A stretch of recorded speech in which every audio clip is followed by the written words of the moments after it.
Okay, I think we are good to go. Let's start with the course. Anything at any time, guys, when I'm going very fast or going very slow, please feel free to interrupt me. Please feel free to ask questions. We'll cover it that part.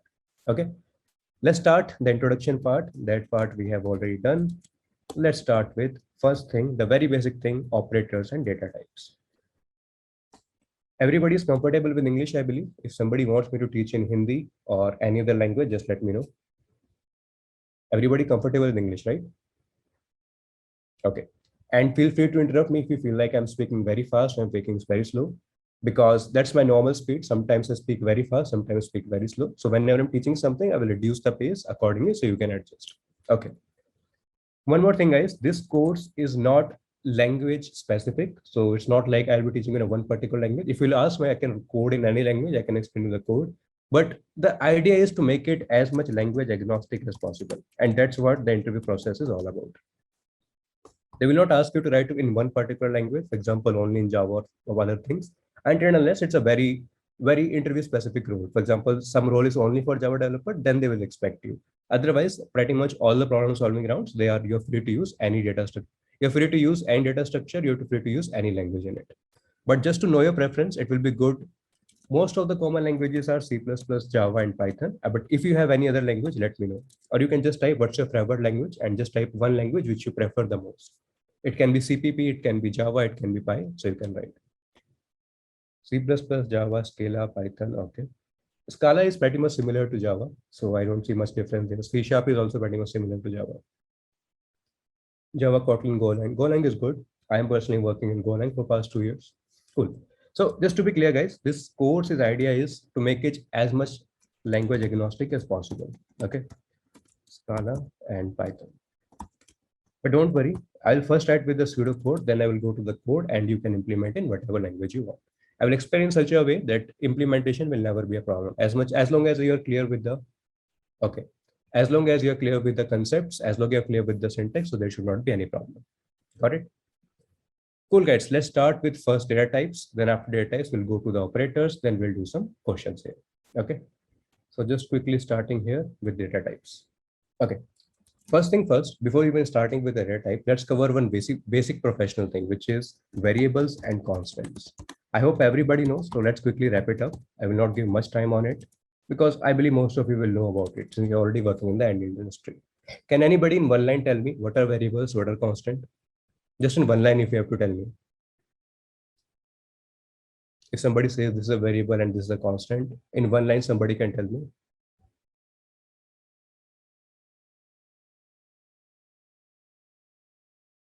Static and dynamic. Okay, mutable, non-mutable. Static and dynamic for variable and constant. How does that qualifies? Functions can also be static. Come on, guys. Anybody else? Variables and constant. Let's quickly. Variable is memory location. Constant is immutable. Variable is memory location. Okay. Variables are identifiers. Values may change over time. Cannot store fixed values. Okay, guys, both are identifiers, just to be clear. The only difference is variable is something which can change the value. That's why the name is variable. Okay, and constant, the value cannot change. We can go much deeper into about it. For example, in JavaScript, we can discuss let versus var versus const. We'll not go into that deep. If you want, I can cover. But let's coming to the very basic part.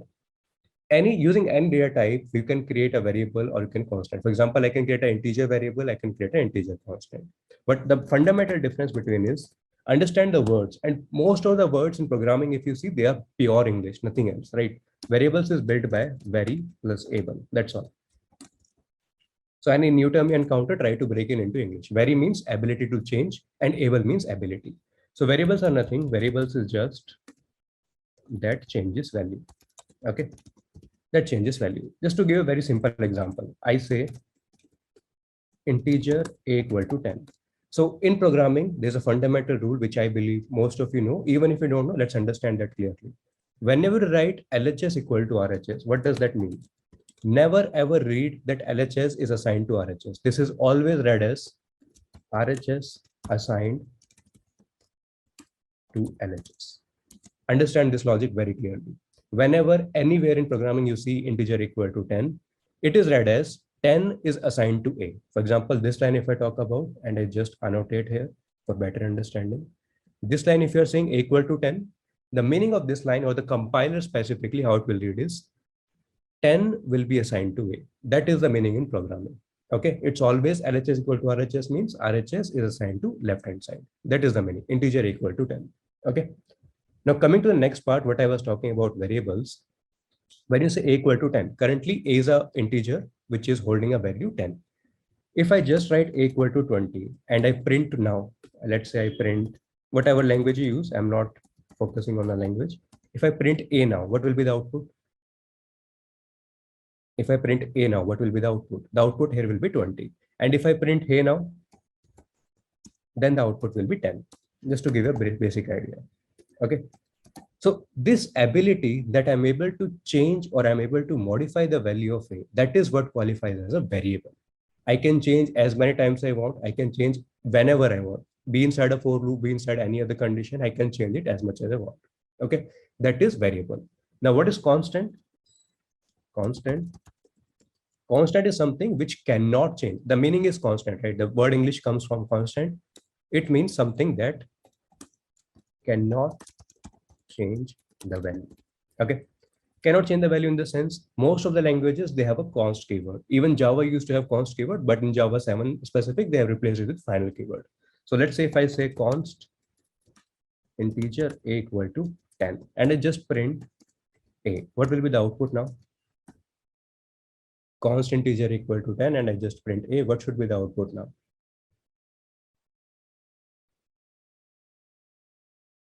Obviously it's going to be 10, right? So this is going to be 10 as the output. Now understand one more thing, just to write it here. This const keyword, I'm adding a note here. This const keyword is for CPP, which is your C++. It is for Python. It is for Golang. It is for Perl also. Okay. In Java, there's a different keyword. I'll come to that later. But anyhow, or let me cover here only. In Java, you define a constant as final integer equal to 10. The moment you say final, you're saying that I cannot change this value later. In other languages, this is only for Java. Just to write it here, this is only for Java. And this const keyword is all other languages, C++, Python, Go, Perl, most of the major languages. Okay. Now, if I print the value of A, it will give me the output 10. If I do something like this, A equal to 20 and print A, what will be the output? We'll come to the compile and runtime. Just to tell you, this will be a compile time error, not a runtime error. Okay. The majority of difference lies in whether the language you're coding, is it compiled language or interpreted language? That's another reason. But we'll go that into the later in the subsequent classes. Just to tell you, this will give you an error. This will definitely give you an error, and the error will be a compile time error. What will be the error? Just to tell you, error will be you cannot modify the value of a constant. Something similar message will be shown. Or if you want, I can show you live also. Can I consider enum as constant? Yes. Enum is defined in terms of format 0, 1, 2, 3. You can define as constant. Okay. So once you have declared an enum, you are not allowed to make it. This is a difference between variable and constant. Variable is something where you can assign a value and you can modify it anywhere in the program. You feel free to modify it. You feel free to modify it any number of times. So it's not like 1 time, 2 time I can modify. Anytime you want, you can modify. That's one thing. Second thing, constant is something you cannot change the value. Once you have defined it, for the complete program, it will remain defined. Okay. It's not like or a one particular block level, it will be the global level, it will remain constant. That's one thing. That is the theoretical meaning, and I think that should be clear to you. So I think we are pretty much clear on the theoretical concept of variable and constant. Everybody clear? Just type me yes or clear in the chat, or better write clear in the chat. That will be more suitable. Easy, very basic things. Sometimes, guys, I personally like to teach in the way where you are clear with your theoretical as well as practical aspect. So this is a theoretical aspect. We know everything technically. If somebody asks to explain me practically, how would I explain it? Just to give a very simple concept, that's what I used to teach. And let me know if you have any other good example, we can follow accordingly. If you have to practically explain the difference between variable and constant, and this is usually asked at a senior roles. For example, I was interviewing for lead developer role, and somebody asked from a very big hedge fund company, they asked me, difference, how will you explain Docker to a 5-year-old student? Or how will you explain container to a 5-year-old student? Sometimes these questions are asked just to know your basic understanding. I'm not sure it can be asked or cannot be asked, but you should be very much clear with the theoretical aspect as well as practical aspect. Say somebody asks you, how will you explain variable and constant to a 5-year-old students? How you guys will proceed? Just to test the understanding. Anybody who would like to take a guess or who would like to take the chances here?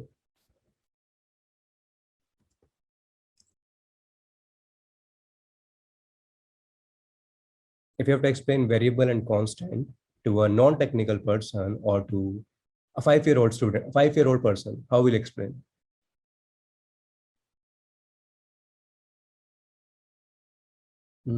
Okay.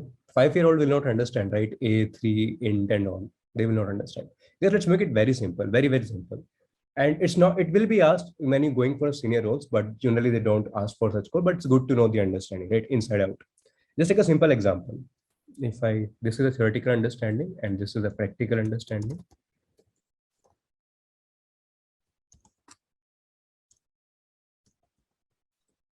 Think it this way. Time is variable, date of birth is constant. I was coming to something similar, but yeah, that is also good. Time is variable. Well, we can think about it, but yeah, coming to very basic understanding, think like about a class. Okay. Most of the students, they know about class, they know about student. If you ask somebody, like, what is your roll number? Let's say the person will say, my roll number is 10, 12, whatever they will say. And you ask them, okay, what was your roll number in previous class? So previous class roll number, majority of the time it will be different. Or maybe 9, maybe 11, number of people joined, number of people left, whatever, something will be changed. So you ask what was your roll number in class A and what is your roll number in class B, there will be difference, that is variable. So your roll number is something which is variable, but the name of the student is something which is a constant. Just to give a very simple example, of course, we can make variety of examples. This is one of the examples which I like to take. So practical understanding as well as theoretical understanding, both are important. Just to be on the clear side. Constant, mom and dad, variable class. I will not go much into that, but yeah, that can be one of the examples. But just to go for the understanding, you can tell, okay, your roll number is changing for as per each class, but your name has been constant or your date of birth has been constant, whatever we would like to explain, whatever you like to pitch. This is the practical understanding. Now let's start with the data types, guys. What is data type? Why do we need data types? Let's understand it one by one. First of all, what is data type? How do you define data type? Data type is nothing. Data type is identity of any variable or constant. Okay. What is the meaning of identity? Let's understand that first. Then we'll understand data types. If you are an Indian, what is your identity that you are an Indian or an Indian citizen? You will say that I have a Aadhaar card or particular proof of nationality that or Indian passport that I am an Indian. Similarly, whenever talking about any variable or talking about any constant, if you ask them, hey, who are you? It should be able to explain, I'm an integer, I'm a character, I'm a long, I'm a float, I'm a double, whatever it is. There is some identity associated to every variable or every constant. That identity is called data type. Consider it this way. If I say integer a equal to 10, data type of a is 10. Value contained in a, so data type of a is int. Value contained in a is 10. Okay, just to be clear. So if I remove a and if I ask you, okay, what is a now? A itself does not have any identity. Until and unless you put integer a, I don't know which value to assign. Suppose I'll say like this, a equal to ABC. And that's the only line of code I have. Can you tell me whether it is correct or incorrect? I have just one line of code, a equal to ABC. Can you tell me whether it is correct or incorrect? The answer is you cannot tell. Why? You need to know if a is a string, then yes, it is correct. If a is an integer, then it is incorrect. Agree? Only with this line, you cannot tell me whether it is correct or incorrect. You need this line, what kind of value a can store. Agree or not? Clear? Fundamentals clear? So this is what data type is. It's the identity of any variable, what kind of value it can be assigned to, what kind of value it can operate upon. Yeah, I'm coming to that. What kind of value it is assigned to, what kind of value it can operate on these things. That is variable or constant. Coming to some, these are for the compiled languages. Compiled languages, you check the data type at the compilation time, not at the runtime. There are some interpreted languages also, guys, just to tell you. These interpreted languages are Python and JavaScript, which most of you would know about. Okay, even if you don't, that's totally fine. In this, by default, every variable, every constant is an object. Object can contain anything. For example, if I say a equal to ABC, in Python, I don't need to define it as string or integer because by default, everything is an object. Same goes with JavaScript. And JavaScript and Python are pretty much similar concept. Pretty much similar code you will find in both the cases. Apart from the indentation, everything else is pretty much similar. So in interpreted languages, since there is no strict type, here it is a strict type. If you are saying integer, you have to give an integer. You cannot give anything else. These are not strict. These are loosely typed languages. Just to tell you, these kind of languages are loosely typed languages. Loosely typed languages. So there is no strict check happening here. Okay. And these kind of languages, just the compile time languages, which include your C++, which includes your Java, it includes the C Sharp. Yeah, includes the C Sharp, which includes your Golang, etc., etc. All of these languages, these are strict type languages. Okay, strict type languages in the sense, if one particular variable or one particular constant you're creating, you must create its associative data type. If you are not creating that data type, it will throw you an error. I cannot write equal to 10 in C++ or equal to 10 in Java. It will give me an error. I have to say integer or string or character or whatever. I must define its identity before using it. In case of interpreted languages, this code will perfectly work. Line number 605, if I run, this will perfectly work. Same code if I run in a compiled language, that will give me an error. Error it will give, the data type is not null. Okay. This is a difference, or this is a particular definition of a data type. Data type is identity of any variable or constant. What value it can hold, what value it can operate upon, what value can be assigned to it. That is the identity. Okay. Then we talked about compile time and interpreted languages. Compile time are the strict type languages, which you have to define at the time of your definition. In interpreted languages, there is object, so you can give it any value. So currently A is equal to ABC, it's working fine. In Python or JavaScript, if I give A equal to 10, it will still not throw me any error. It will successfully work because everything is an object. And object covers string, integer, character, long, etc., etc. Pretty much all the things. This part is clear to all. Type me clear in the chat. Any doubt, please feel free to ask. How to differentiate between types then? Yeah, in compile time languages, you have to differentiate, right? But in interpreted languages, everything is an object. So everything is fine. Nothing to worry. Okay, cool. Now coming to type of data types. Type of data types. Types of data types.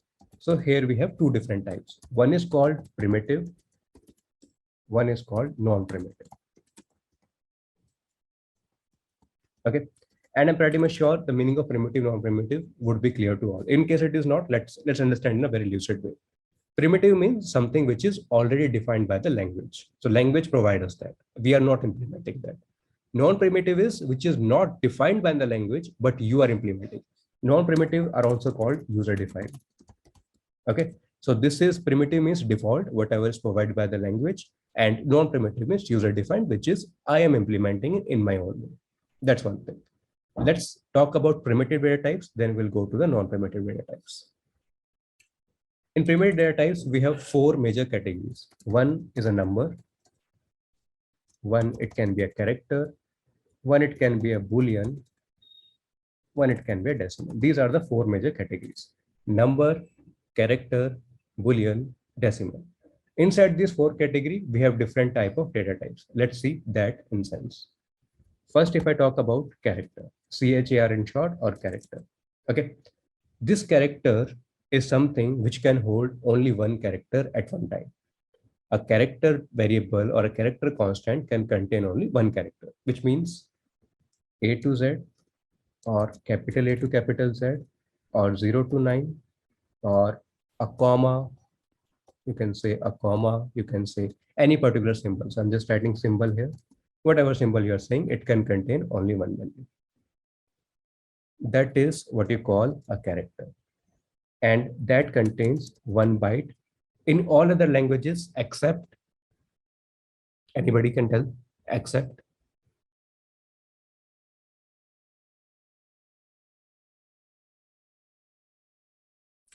Correct, except in Java.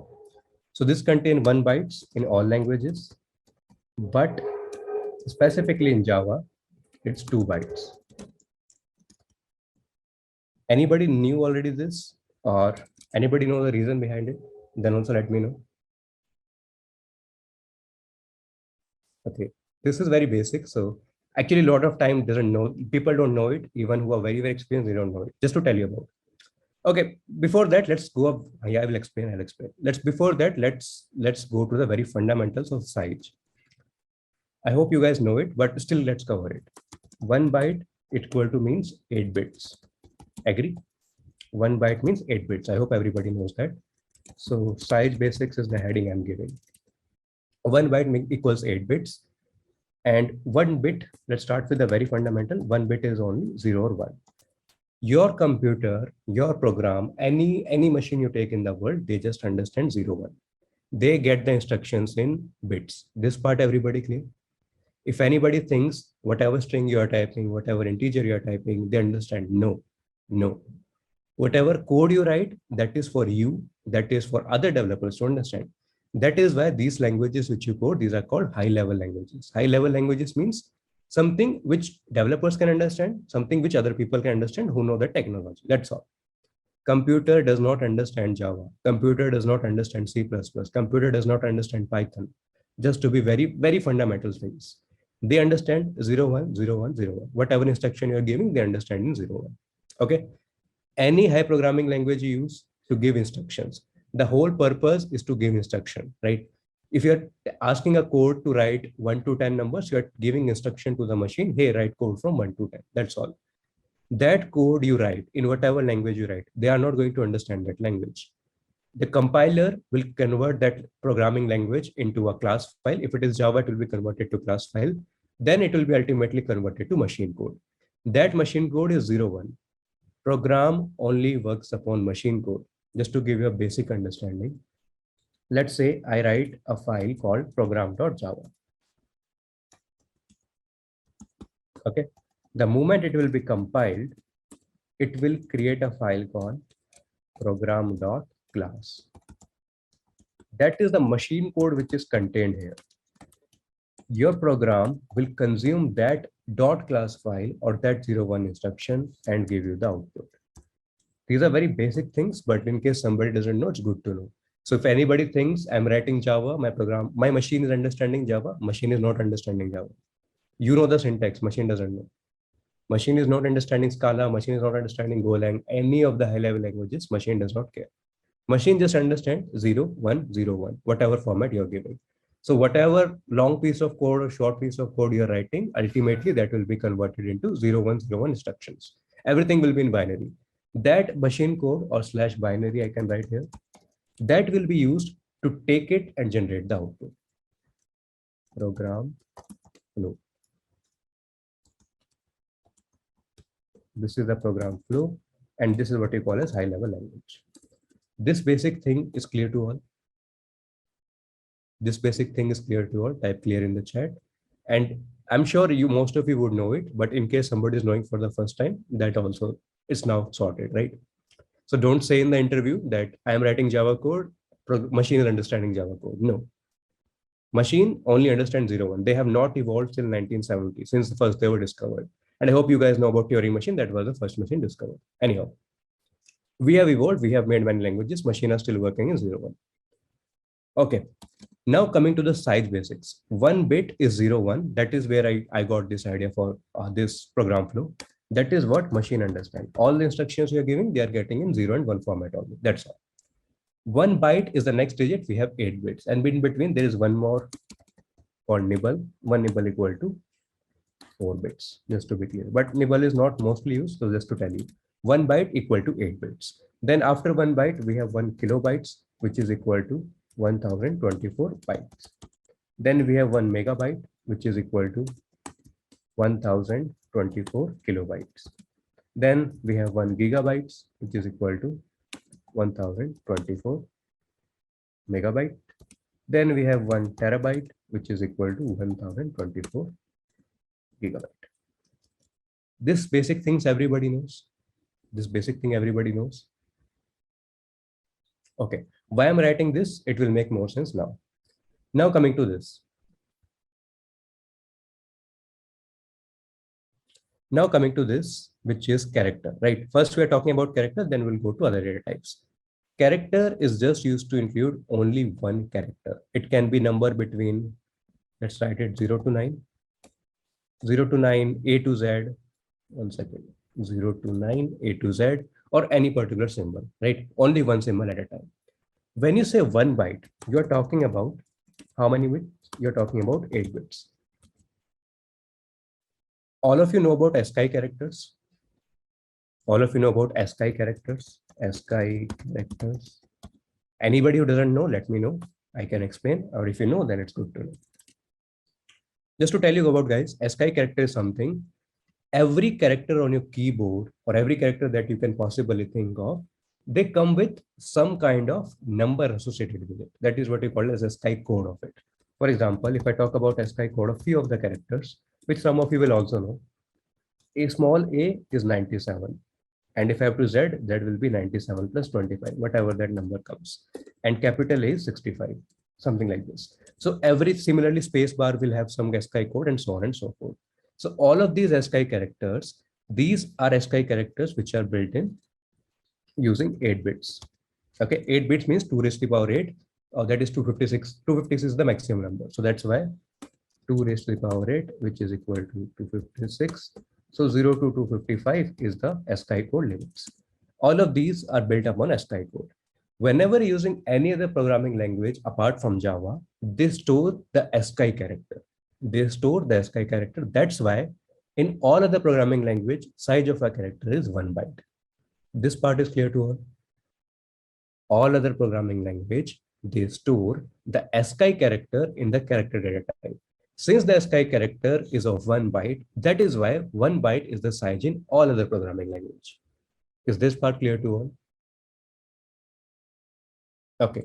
What is different in Java? Why is Java not 1 byte? Why Java is 2 byte? Let's understand that also. In Java, the characters are not stored in ASCII. The character are stored, just to tell you, ASCII, no, this is wrong. You can just type no. The characters are stored in UTF-8. Okay. What is UTF-8? UTF-8 is Unicode values. Yeah. These are Unicode values. Okay. And that Unicode values is based upon 16 bits. 16 bits means 2 bytes. This is the reason character takes 2 bytes in Java. A lot of people don't know it. I'm not sure why, but this is a very, very fundamental thing, and it's always good to know.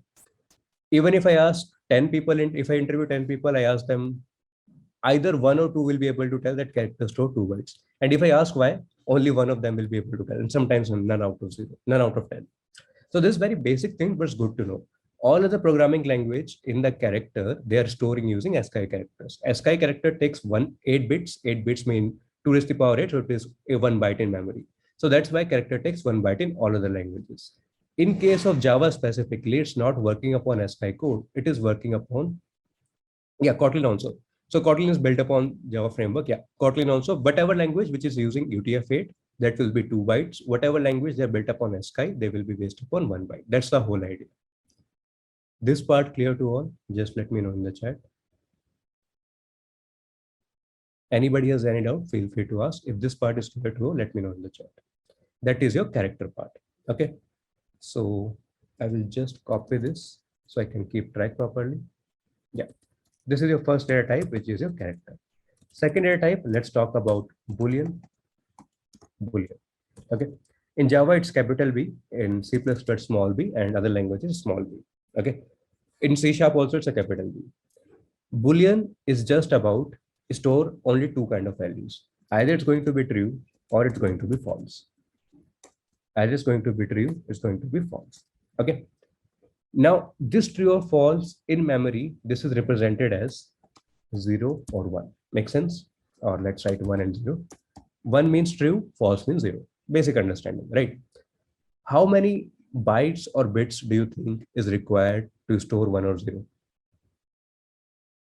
how many bytes you think is required to store 1 and 0. Bytes or bits, whatever you think. Is it going to be byte or is it going to be bit? 1 byte or 1 bit? Correct. That is the reason I covered this understanding first. 1 bit can contain either a 0 or a 1. Okay. One time you're using a bit, either you can store 0 or you can store 1. So if I have to store only 0, 1, is there any need to get 8 bits? No. There's only 1 bit, right? 0, 1. So that can be used in 1 bit only. And just right here, 0 stands for false and 1 stands for true. So Boolean occupies only 1 bit in the memory. Character occupies 1 byte in other languages, 2 bytes in the languages where UTF is used. Two kind of data types we have discussed so far. Everybody clear with that? Everybody clear with that? Just let me know. Okay. Now let's move forward. So first category character done, second category Boolean done. Next move to the number category. In number, we don't have one data type. We have variety of data types. Why do we need it? We will also discuss that. There's always a logical explanation for each and everything. Okay, we'll go step by step. In numbers, we start from byte. We have int. Then we have long. Okay. There is one more thing, byte, short. This will be the fifth int and sixth will be the long. We have 4 different type of data types which are used to store only numbers. Now a genuine question will come here. We have one data type to store character, correct? We have one data type to store Boolean. Why do we have 4 different data types to store numbers? Genuine question, right? There is always a reason behind everything. Let's understand the reason behind this part. Byte takes 1 byte in the memory. Okay. Short takes 2 byte in the memory. Integer takes 4 byte in the memory and long takes 8 byte in the memory. I hope everybody knows that. In case you don't know, let's understand that. 1 byte take only 1 byte. That's why the name is byte. One short take 2 bytes in the memory. Integer take 4 bytes. Long take 8 bytes. But coming back to my question, why do we need 4 different data types just for storing number values? Just to be clear, I hope everybody knows 122, this is a number. Okay, this is the number. 122.50, this is a decimal. Understand that part very clearly. 122 is a number, 122.50, that is decimal. When I'm talking about number, and every decimal has 2 things, or every number has 2 things, just to be clear. 122.50. If I talk about this, its number is 122 and its decimal part is 50.50, whatever you call. I hope this basic understanding everybody has, right? This basic understanding everybody has. Agree? Okay. Now coming to question back. Why do we need 4 different data types just to store numerical values? I'm not talking about decimal values. I have not started decimal yet. In decimal, we have 2 things, which is float and double. We'll come to that later. I'm just talking about pure numerical values. Why we need 4 data types? Let's understand in detail. The answer lies in this space. Byte is taking 1 byte, short is taking 2 byte, int is taking 4 byte, long is taking 8 bytes. Now you guys tell me which one, if I use out of these 4, which one is taking the highest memory? Which one is taking the highest memory? Long. Which one is taking the smallest memory? Byte. Okay. There must be a logical reason for it. Let's see the logical reason. I told you 1 byte means how much? 8 bits of data. Correct? 1 byte means how much? 8 bits of data. 1 byte, 8 bits of data. And here I'm telling you, also telling you formula, not formula, or you can consider formula to calculate range. A lot of times, a lot of people don't understand, okay, range of integer is 2 raised to the power this, 2 raised to the power 31, 2 raised to the power 31. They don't understand the range. Guys, you don't need to memorize it. If you're clear with the fundamentals, you can calculate it anytime. By the way, how many of you know how to calculate range of a particular data type? If I ask you the range of long, how many of you can tell me without Googling it, of course? Just type yes or no, so I can know how many of you actually know it or not. See, okay, 1, 2, 3 of you know, not many people don't know. and not many people know, so they have ultimately they memorize. There's nothing to memorize, guys, as long as you're clear with the fundamentals. I don't think you need to memorize much of the things. See, understand how does this formula works. When you say formula to calculate range, first convert into number of bits. 8 bits of data. Okay, now if I talk about 8 bits, let's go into a class 11th or class 12th where we talked about permutation combinations. 1, 2, 3, 4, 5, 6, 7, 8. I have created 8 empty places, 8 bits of data. Every place I can put 0 or 1. Agree? 1 byte means 8 bits of data. Consider like 8 chairs are there. In 8 chairs, either you can put the value 0 or you can put the value 1. So how many ways? How many ways? So ways to fill one chair or one place, you can say. I have 2 ways to fill one place. So either you can fill 0, 1 here, 0, 1 here, 0, 1 here, 0, 1. Every particular place can be filled by 2 ways, 0 or 1. Okay. Let me write in the bracket also 0 or 1. Can you guys tell me total number of ways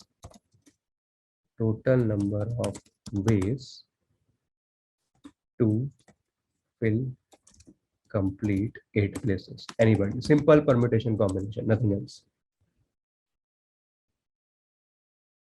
2 into 8 factorial, 2 power 8. You guys tell me. It's a simple permutation, not even combination. This is just a permutation. Combination is selection, permutation is arrangement. So it's not even combination.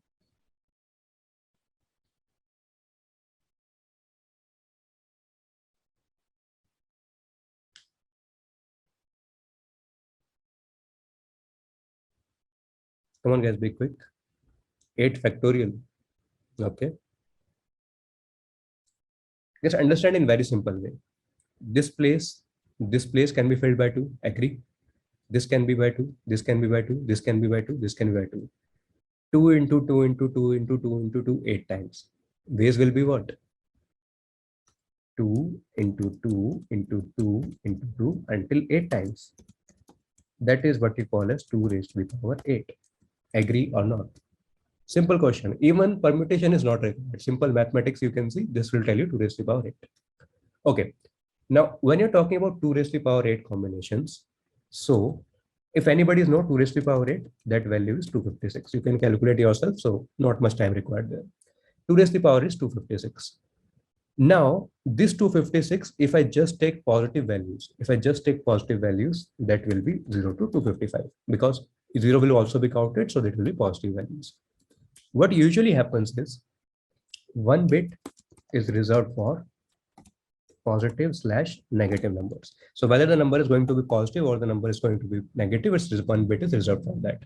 If 1 bit is reserved, the left ways are what? Left way is 2 raised to the power 7, right? That is why you can calculate range based upon anything.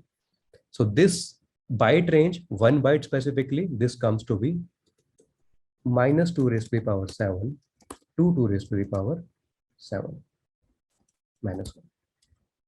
This is the reason for that. Okay. So the complete formula is what? Complete formula is take a particular data type, convert it into a byte, convert it into a bit, remove 1 bit because that is used for positive, negative, and then you can calculate minus 2 raised to the power n minus 1 to n plus 1. Just to give you the idea or formula. Let's write the step. Number 1, calculate bits from bytes by multiplying by 8, basic things. Second, 1 bit reserved for positive or negative numbers. Positive, negative numbers. Okay. Let's call that number as n number of bits. So 1 bit is reserved. How many bits we are left? We are left with n minus 1. So the range formula will be what? Minus 2 raised to the power n minus 1 to 2 raised to the power n minus 1 minus 1. Why this minus 1? Because 0 is also included.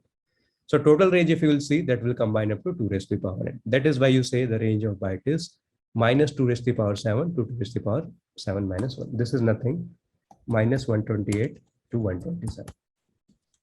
This is clear to all. Just let me know in the chat. Anybody has doubt, guys, please feel free to ask. If you see very fast, very slow, please feel free to adjust accordingly. Okay. You just need to know the formula for once and you can apply on any data type of your choice. So I don't need to repeat it for every time. I used for byte. You can do it for your short and other things. So quickly tell me what will be the range of short. 2 raised to the power 8. 1 second. 2 if you convert to n, what will be the value of n for short? It will be 16, right? 16 minus 1 is 15. So the range will be minus 2 raised to the power 15 to 2 raised to the power 15 minus 1. If I just copy this, paste it here, replace by 15, replace by 15. All agree? Yes or no? All agree? Yes or no? Simple, easy formula. Just take the byte, multiply by 8, convert into bits, remove 1, and just place that value here. Okay. Similarly, if I do for integer, I just copy this. I paste it here. 4 into 8, 32. 32 minus 1, 31. Just replace the number 31. Easy. Again, just copy paste. Just copy this, paste it here. 8 into 8, 64. 64 minus 1, 63. So minus 2 raised to the power 63 to 2 raised to the power 63 minus 1. That is why you have 4 different numbers, 4 different data types for numbers. Now, if you come to it, what is the advantage that I get for 4 different numbers? The advantage is that suppose I want to put a number called 65. What should be the right data type to store 65? I'm asking you this. I want to create 65. I want to store the value 65. What should be the right data type for it? Can I use it in long? Can I use a long to store 65? First question, yes or no? Is there any problem if I use a long? No, I can definitely use.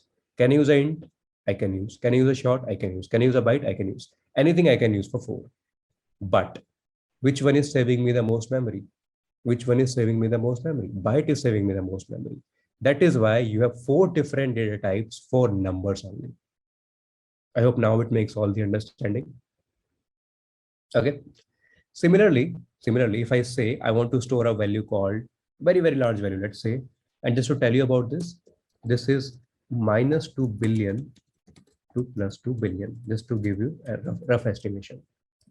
Minus 2 billion to plus 2 billion for integer. This is the same problem like I have 1 liter of bucket. Can I store it in a dam?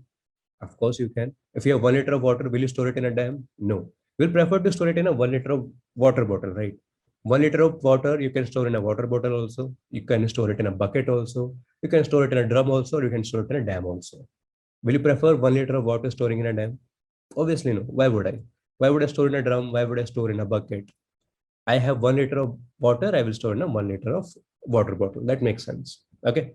That is the reason we have created different type of data types just for storing numbers. Okay. So if I say best choice is going to be a byte. Okay. Similarly, if I tell you something which A and it has like very large values, extremely large values. In that case, I will write the best choice is going to be unknown. This part, everybody clear? Just let me know in the chat. Okay, basic fundamentals are clear. Now, next one more thing, guys. What if I try to store something more than it can contain? If I want to store byte A equal to 150, what do you think will happen? Byte range is minus 128 to 127. What do you think will happen if I give it the value 150?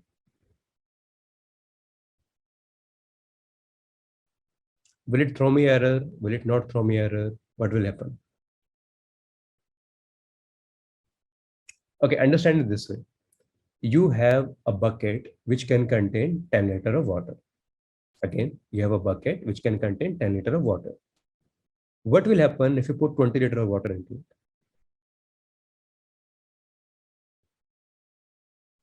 Simple practical example. If you have 10 liters of water, you're putting 20 liters into it, what will happen? Correct. That is what we call as overflow. In the case of overflow, this will give you a garbage value. Okay. This will give you a garbage value. But just to be clear, guys, it will not give you a compile time error or a runtime error. No, it will give you a garbage value. So if you try to print it, it will give you minus 1818 something. Very garbage value. Okay. It will not give you any error. As of now, it will give you garbage value. And it's not always negative value. It can create something. Depends upon language and compiler. Okay. Sometimes it can give you 0. Sometimes it can give you negative value. Sometimes it can give you very positive values. So it's not always negative value. It depends upon language and compiler. If I talk about C++ and Java, yes, they will give you negative values. But if I talk about Golang, it is not always negative values. So it depends upon compiler as well as it is depend upon language. Just to be clear. But one thing is clear, it will give you some garbage value. There is no one specific value that it will assign. So just to cover that part. Okay, guys, this part is clear. Just let me know in the chat. Okay, overflow. Similarly, there's a condition called underflow. We'll come to that later when we talk about more of the data structures part. Okay, these are the basic fundamentals which I would like to cover. So 6 we have covered. Now let's go to the last category. Boolean we covered, character we covered, number we covered, inside number. So just to write here, let's write the category also. 4 categories we have here. Character has only 1 category. Boolean has only 1 category. Decimal has 2 categories. Let's see that also. Last we are left with decimal. So let's cover the decimal aspect also. Okay. And I will list it down later. So in decimal, what do we have? In decimal, we have 2 values. One is called float, other is called double. Now again, a genuine question will come. Why do I need 2 different data types for storing decimal values? It's a genuine question. There will be a genuine explanation for also. Okay. So let's write it here. Category number 7, a float. Category number 8, a double. Okay. Float take 4 bytes and double takes 8 bytes.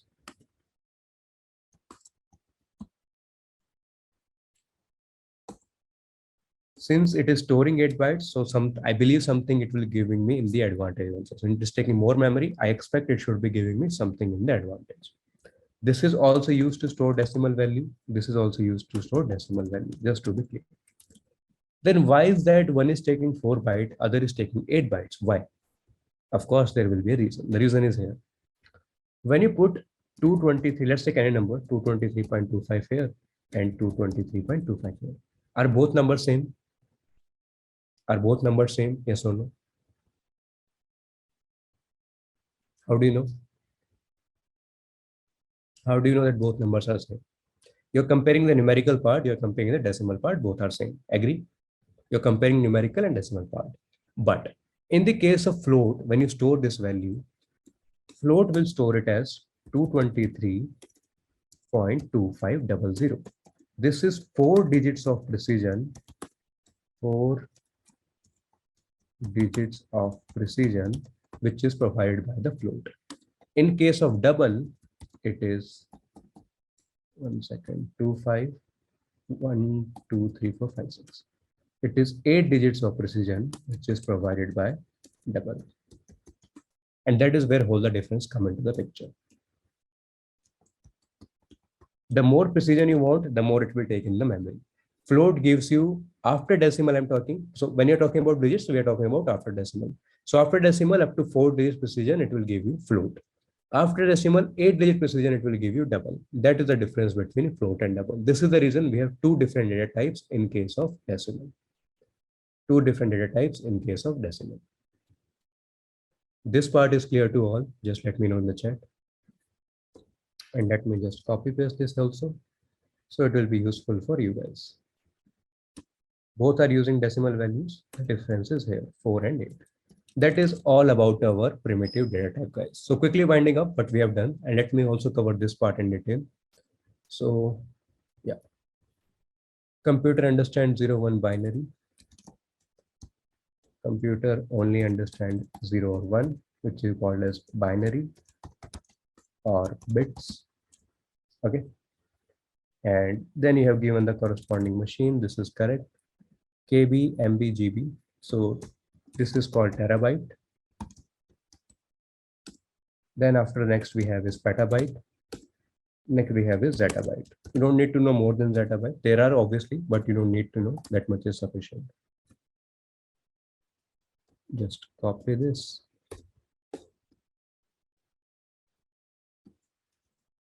Paste it here, paste it here. Replace this with T, replace this with P. This is called pentabyte. This is called zettabyte. Okay. Basic understanding of size. Then we talked about type of data types. Then we discussed about primitive ones. Finally, we'll go to non-primitive later. So primitive, we understood 8 different data types divided into 4 classifications: a number, a character, a decimal, or a Boolean, right? We also understood why it is take 2 bytes in Java or any other language which includes UTF-8 and one byte in case of anything here. So in interpreted languages, everything data type is decided by interpreter. Everything data type is decided by interpreter. Okay, I'll come to this question, or let me just take this question first before revising. What happens in interpreted language? Everything is defined an object. Since it is loosely typed, so it can modify to whatever it is. When you say A equal to, let's say Devang, okay, A is an object. Understand that A is not a string, A is not an integer, A is not a long, A is not a character. A is just an object. Whatever value you assign corresponding to that, it will adjust itself. So A equal to Devang, correct. A equal to 10, correct. Because now you're assigning an integer, now it will take the role of an integer. Now you're assigning it a string, it will take the role of a string. So A by default or any object is an object. Okay, it is not an int long character. Based upon the value you are assigning it, it will adjust its data type. This part is clear. And just to tell you, just to verify it, open any JavaScript compiler, or even you don't need JavaScript compiler, right click inspect in your browser, you will go to the console tab. Just do this thing, A equal to, same code that I have done here, and just type this console.log and just type of and A. If you do this here, it will tell you it is a string. And if you do this here, console.log, it will tell you it is a number. If you want, I can show you right now, or you can do by yourself also, whatever you like. Interpret language, how does the type conversion happen? Yeah, that's what I'm saying. So based upon the value you assign, that type conversion is taken care. So consider like object is an umbrella. Object can be anything. Okay. The moment you assign a value, that is when it will be taking value. By default, if you just give A and you give, that will come as undefined object. Or let me just show you in live class only. So open any browser you have. I have Google Chrome here. Let me show you here. Okay, I think my Chrome is visible. Let me know if my Chrome is visible to you. You can do it in your Chrome also or any particular browser. So right click, just click on inspect.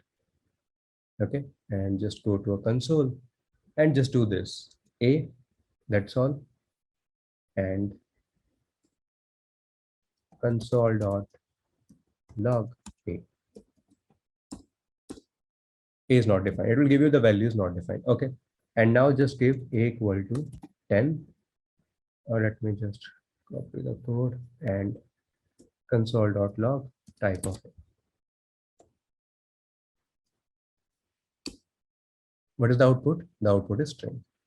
Everybody can see the output is string. Same piece of code, if I change Devang to any number, let's say 20 or something. Now the string, if I delete, output you see number. Everybody can see, or if needed, I can zoom also. Everybody can see this. I'm just asking the type of A, it is telling me string. I'm just asking the type of this, it is telling me number. So based upon the value you are assigning, it is taking that reference. By default, everything is an object. Object contains an umbrella, which can be of any type: string, number, character, float, decimal, whatever. Even decimal here will be numbers, just to be clear. Okay. So corresponding to the value you are assigning it, it will typecast itself. Typecast is just giving a data type. That's all. So corresponding to the value that you're assigning, it will typecast itself, and accordingly in the type of A, it will give you that answer. Optimization of data type to save memory while take byte long is done by interpreter, right? Yes, that is done by interpreter. In the interpreted languages, that is done by interpreter. In the compile time languages, you have to give it. That is automatically handled by interpreted languages. It has its own use cases. Interpreted languages, it has its own disadvantages as well. We can discuss that later as well. But yeah, by default, it is taken care by the interpreter. Cool, guys. Now coming back, we are done with primitive data types. I was just revising it. So primitive types I was revising. We discussed about what are the 4 different categories. Inside 4 different categories, what are different data types. A formula to calculate range of everything. So you don't have to memorize it. You don't have to remember anything.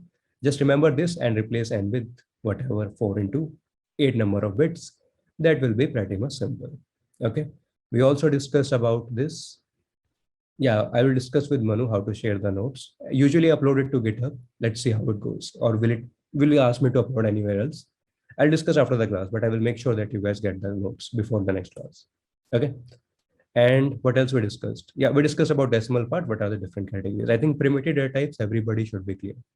Any doubt, let me know. If it is clear, guys, please type clear in the chat. Primitive data types. Okay. What about range of float and double? Yeah, so range, okay, understand decimal values. We are not talking about range of numerical value. We're talking about range of precision values. Okay. When we say 4-digit precision, we're talking about these decimal values. Our focus is not on this. Our focus is on this. Decimal values is our focus. It's not about the numerical value, it's the decimal value. How is size allocated for string? I assume character is just a single character. Yes. Size is just a single character. Size for a string. String is just a, I'll come to that string part. A string is just an array of characters. So corresponding to the size of string is depending upon how much character you're showing. For example, if I say string a equal to ABC, that 3 bytes of data is allocated to it. Okay. Then if I give it as ABCD, 4 bytes of data is allocated to it. That is how the size of string is calculated. Okay. That I was coming to non-primitive data types. String is not a primitive data type, so it's a non-primitive data type, just to be clear. In Java, in C++, it's primitive. So it is string, it is array, and it is interfaces. These are non-primitive data types or user-defined data types. We'll discuss more about these user-defined data types when we'll come to that. We'll start with data structure, then we'll go into strings. That's all on the data types, guys. Let me know if anybody has any doubts till so far. Let me know if anybody has any doubts till so far, else we can move forward.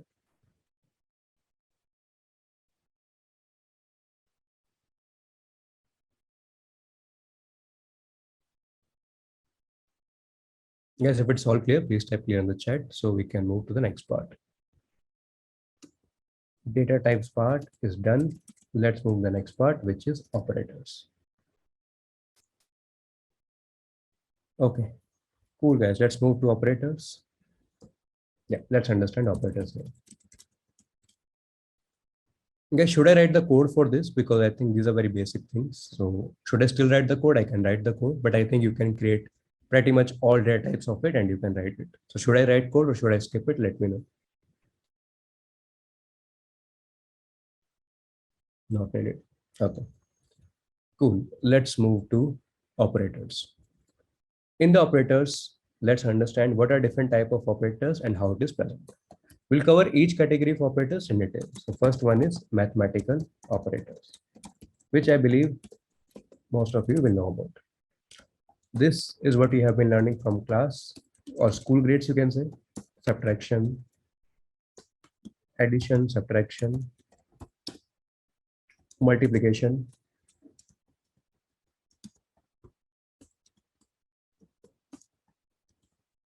division. This part most of you will know about. Last one is this. What is this operator? Anybody knows? What does this mathematical operator do?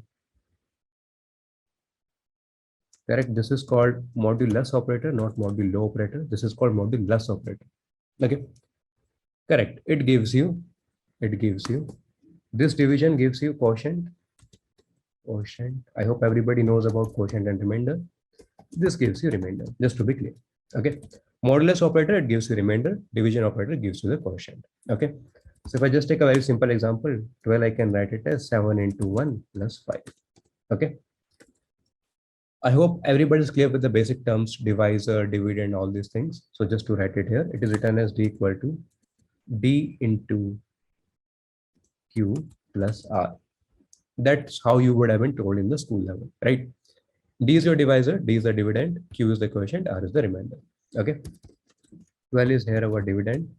Small d or 7 you can call. This is called the divisor. Divisor is something which is dividing. Dividend is something which is being divided.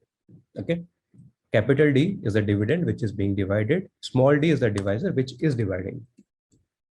This is small d. Q is the quotient that you get, so which is 1 here. Quotient that you will get, which is 1 here, or Q you can write. And 5 is the remainder that you get. So if I just do 12 modulus 7, what will be the output? If I do 12 modulus 7, what will be the output? Correct, it will be 5. If I do 12 by 7, what will be the output? That will be 1, just to clarify that. So division operators, it gives you the quotient, and modulus operator, it gives you the remainder, basic things. That is in the mathematical operators. Only one more thing I want to cover here, then we'll move to the next. I don't need to write for addition, subtraction, basic things, you know, right? 12 plus 2, 12 minus 3, basic things you can write yourself. The only division versus modulus, that is what I want to cover. Should I explain about this or I can skip? Let me know. Subtraction, multiplication, you guys know, right? Okay. Yeah, this was important. That's why I just covered this. Only one more thing I want to cover in mathematical operators. That concept is called operator overloading. Okay. What is operator overloading? Let's understand that, and why it is required in mathematical operators. That also I'll tell you. Operator overloading means one operator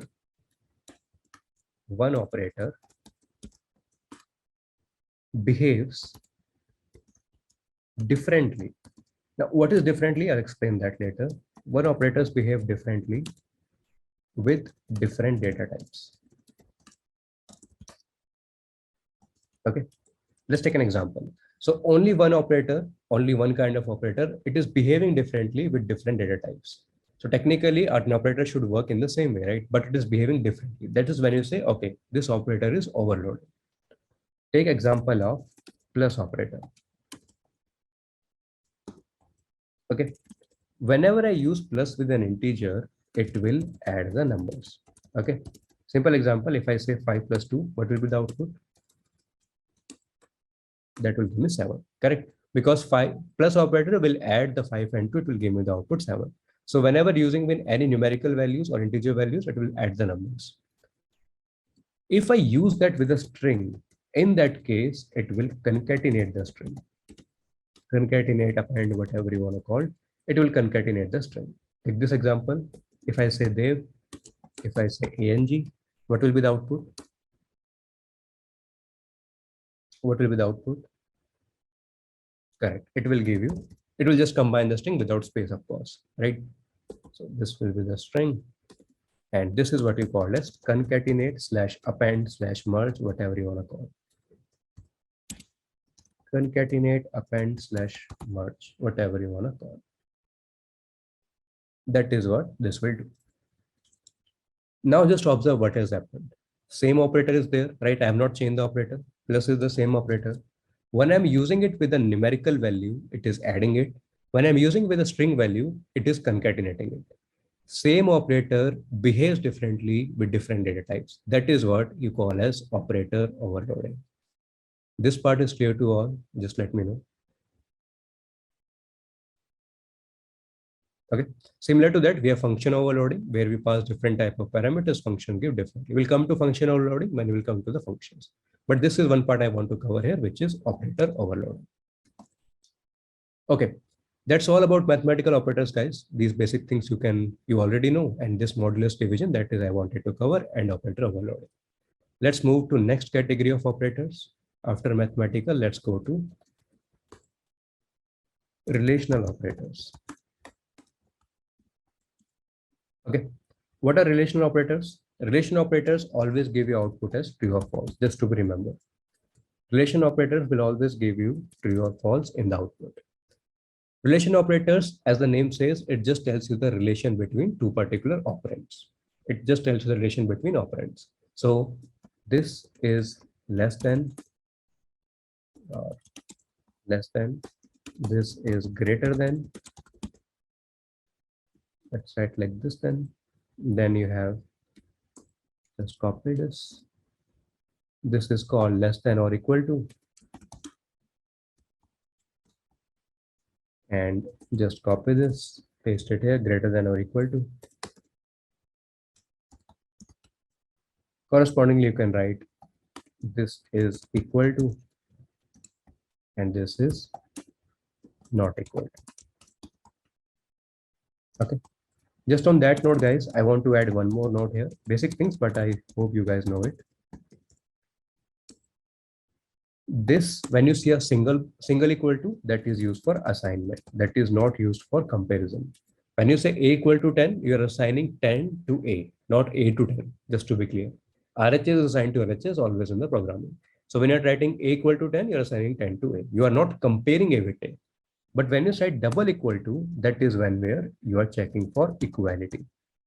When you type not equal to, that is when you are checking for inequality. Just to be clear. Very basic thing, but good to know.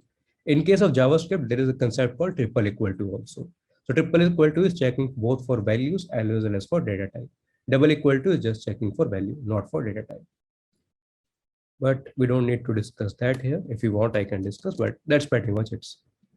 So what are relation operators? This relation operators always return true or false. It is used to tell the relation between two particular type of operands. So whether somebody is less or greater or whatever you're comparing, output will always be true or false. Okay, these are the relation operator list that I have written here. Also in programming, single equal to means assignment, double equal to means equality, not equal to means inequality. This part, everybody clear? Just let me know in the chat. Okay, so I'm just writing few lines of code. You guys tell me the output. Integer equal to 10 I take, integer b equal to 20 I take. I'm just writing few code, tell me the output. If I say a less than b, will the output be true or false? Let me know. If I say a greater than b, wherever I'm putting this mark, there you give me the output. If a equal to b, will it be true or false? And if a is not equal to b, will it be true or false? Quickly answer me in the chat, then I will know you guys are clear with it. 4 lines of output I want, just answer in 4 one line. That's only. Whatever, true, false, false, true, just answer in 4 part. Okay, let's discuss the answer. So a less than b, 10 less than 20, the answer is true. A greater than b, 10 greater than 20, which is false. A equal to b, definitely false. 10 is not equal to 20. A is not equal to b, 10 not equal to 20, which is correct. The output will be true. That's all. True, false, false, true. That is the right answer. I hope all of you have got the right answer, as you can see. Make sense? So that is our relational operators. Everybody clear? Anybody has doubt? Please feel free to ask.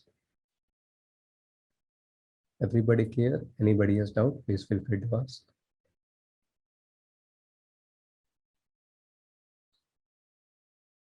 Okay. Now let's move to third category of operators, which is called unary operators. Okay. Unary operators. I have this for not. Yeah, this is also fine. This is also fine for not equal to. Okay. In case of unary operators, let's understand unary operators and make it a thumb rule, guys. So basic things. Unary is a term which is taken from unit. So which is one operand. It will require only one operand. Binary, it's a term taken from bi, which means two. So it is two operands. Similarly, we have ternary. So ternary means taken from tri, which means three. So it will take three operands. That's the meaning of unary, binary, ternary. Yeah, that's what I've covered, right? Double equal to, triple equal to. In JavaScript specifically, triple equal to is a strict check value. Or let me cover here only. In JavaScript, there is something called double equal to. This is used for value check only. If I talk about triple equal to, that is used for value and data check. Value and data check both. Just to give its example, let's take example also. I create a equal to 10, b equal to 10. Okay.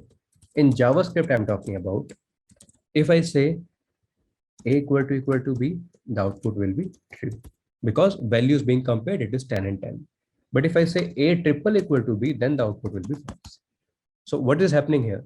When you're typing double equal to, it's just checking for this value 10 and 10. But when you're typing triple equal to, it is also comparing whether it's a string or it's a number. That is the difference in double equal to and triple equal to in JavaScript. This part, everybody clear? I verbally told it, but I have written it as well, just to tell you also. Okay, anyhow, let's come to this. So this I was talking about. Whenever you find such kind of operators, unary, binary, ternary, understand the meaning first. Unary means only one operand will be required. Binary means two operands will be required. Ternary means three operands will be required. Now you guys tell me, are relational operators unary or binary or ternary? Are relational operators unary, binary or ternary? Are comparing between two different values, right? So it's binary operators. Multiplication, oh, sorry, not multiplication. Mathematical operators are unary, binary or ternary. Mathematical operations also required two operands to work upon, right? So it's a binary operators. Now let's talk about few of the other unary operators. Unary means I will have only one operand. Make sense? I will have only one operand. Let's take the example of this integer a equal to 10. Here you have two different kind of operators. One is called increment, one is called decrement. Inside this you have two, pre-increment, post-increment, or pre-decrement or post-decrement. Just to tell you that two different type of operators. Okay, so a equal to 10 I write, right? Now when I say plus plus a, what is going to be the output now?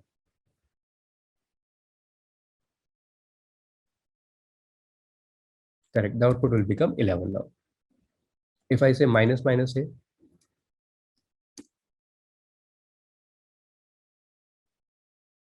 guys, a has been changed. Now it will become 10. If I delete this line, then of course the output will be 9, but now that it will become 10. So let's talk about pre first, then we'll go to the post first. So pre increment slash decrement, what does it mean? Increment slash decrement, what does it mean? This is plus plus or minus minus, or just write as plus plus a minus minus a. It increases or slash decreases the value by 1. It's always by 1. Do not think it will change by 2 or 3 or 4. It's always by 1. Okay. Before and then use it. That is the meaning of pre. Okay. Pre-increment, post-increment means pre-increment, pre-decrement means first you will change the value at that moment only, then you will use it later.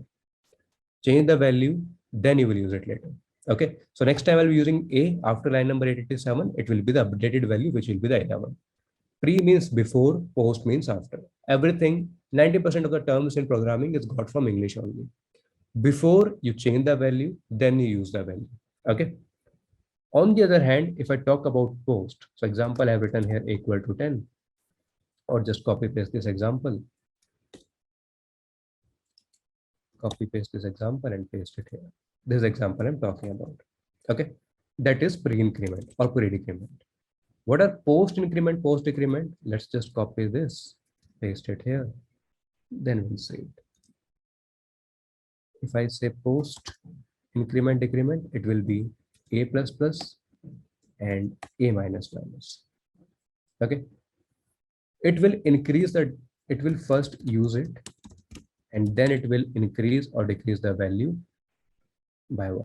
That is what post-increment, decrement operators are.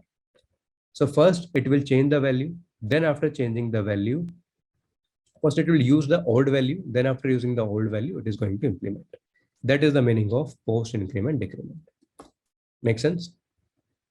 Pre-increment or pre-decrement means first you change the value, then you use it. Post means first you use it, then you change the value. Everybody clear? Just let me know clear in the chat.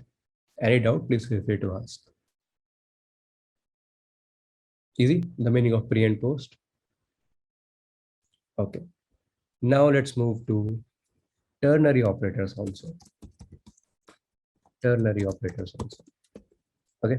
How many of you are aware of if and else? How many of you are aware? One example of what? One example of what? Okay, post increment you're asking? Okay, pre-increment is already here. One more thing, guys, when you're using just in one semicolon, okay, let me just take one example here. I say equal to 10. I say integer equal to 10. And I say, let's say integer c equal to plus plus a plus, even better, a plus plus plus plus plus A. And here I do print C. What do you think should be the output? Quickly tell me in the chat.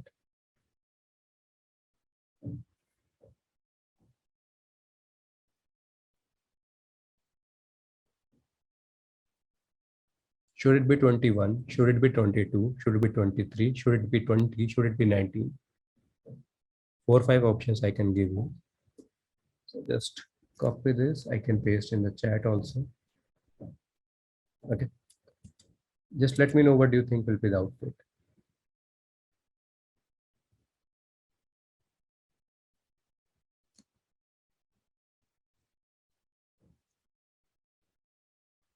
And let me just open any editor also, so you guys can see.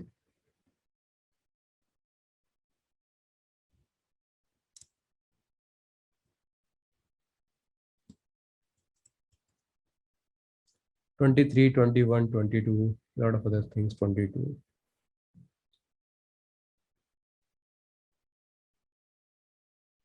Come on guys, be quick. 2 more seconds, then we'll discuss the answer. Be quick.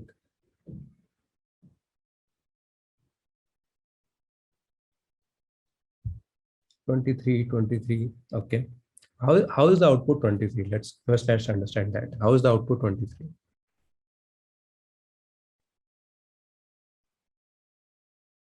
"21 I can understand, 22 I can understand, 23 I'm not able to understand. 23 you are saying 10 plus 13 or 11 plus 12. That part I'm not able to understand. How it is 23? Okay, I think that's enough time. Let's discuss the answer. If you see, let's make that slide example.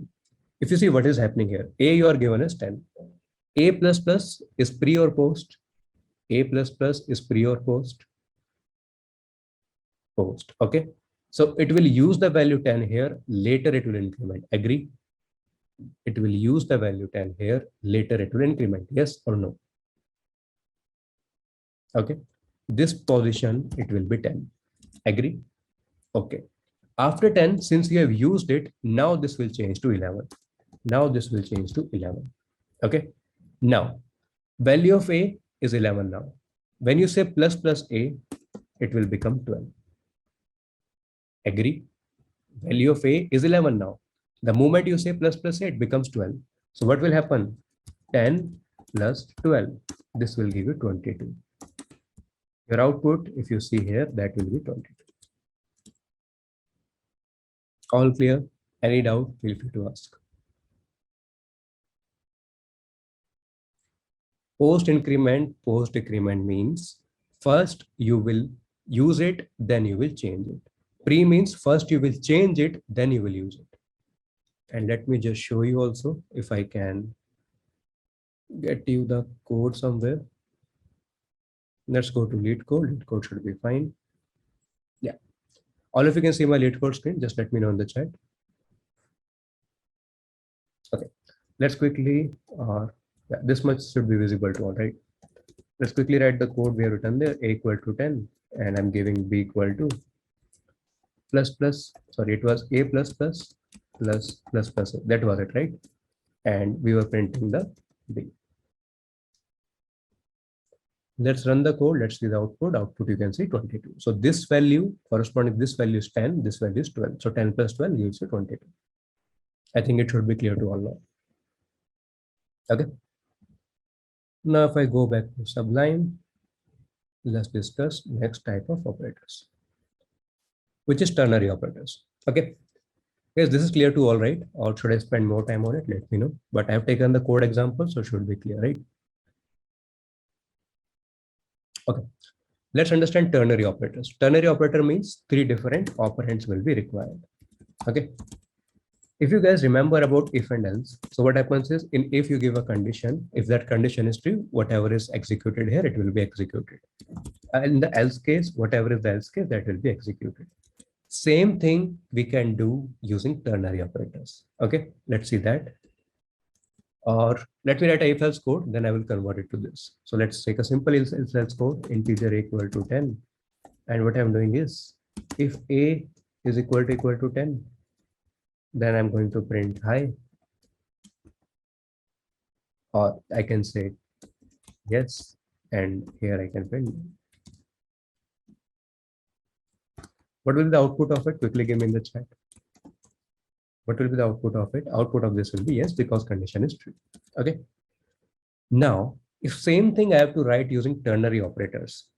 Ternary operators code. I can write something like this. So syntax is this. You give a condition. Condition. 1 second. Okay. Based upon condition, you get a if. This is success case, and this is going to be else, and this is going to be non-success case. So what is happening here? This is the condition. This is if. This is what has happened when it goes to if, and this is what happens when it goes to else. If I have to write this, I will just write a equal to 10. A equal to 10. In that case, you print yes. In the else case, you print no. If you see what is happening here, let me just annotate on the screen.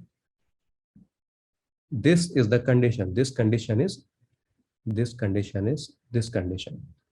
This is the if part. This is the else part. So question mark is the if part. Colon mark is the else part. This is what is supposed to execute it when you go to if. And this is what is supposed to execute it when you go to else. That is how you can write it. It does not alter your complexity, guys. If anybody thinks it will alter complexity, no. The only thing which it does it, same piece of code I'm writing in how many? 5, 6, 7, 8 lines of code. I'm writing in 1 line of code. That's the advantage of it. Okay. So this works as if, and this works as else. This is if, and this works as else. I hope that part is clear. Why it is called ternary operators? Print a equal to 10. Yes, no. Print if you're giving a equal to 10. Yes, this will also work. Okay. Why it is called ternary operators? If you see here, first operand, second operand, third operand. That's why it is called ternary operators. That is also important. Not important, but good to know. Everybody clear with ternary operator, guys? Just let me know in the chat.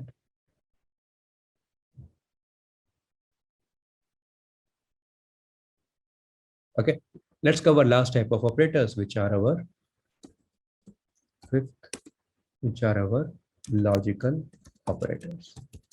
Okay, just like relation operators, output of logical operators is also true or false. Just to clarify, you guys know about these logical operators because we have been using it for a long time, which is called and, it is called or, it is called not. Okay. Nowadays, even C++, even Python, they directly support and as and or as or. So latest version of C++, which is C++ 17, it supports and also. So you don't need to write these symbols. Okay. You can directly write and, you can directly write or. Python has already been supporting it since beginning. So you don't need to use this symbol. But those languages who does not support it, for that you have to use this symbol. Let's quickly wind up for and or, guys. So you know what is the criteria of and? What is the criteria of and? When and will give success as true, or when and will give as true. Correct. When both values are true, then only it will give you true. In all other cases, it will give you false. So just copy paste. All other cases, output will be false. Whatever combinations you can make, it will always give you false. Okay. This is about and. Or is the exactly opposite of it. Or says if any of the values is true, the output is going to be true. Or is exactly opposite of and. So paste it here. Just replace the symbol with or.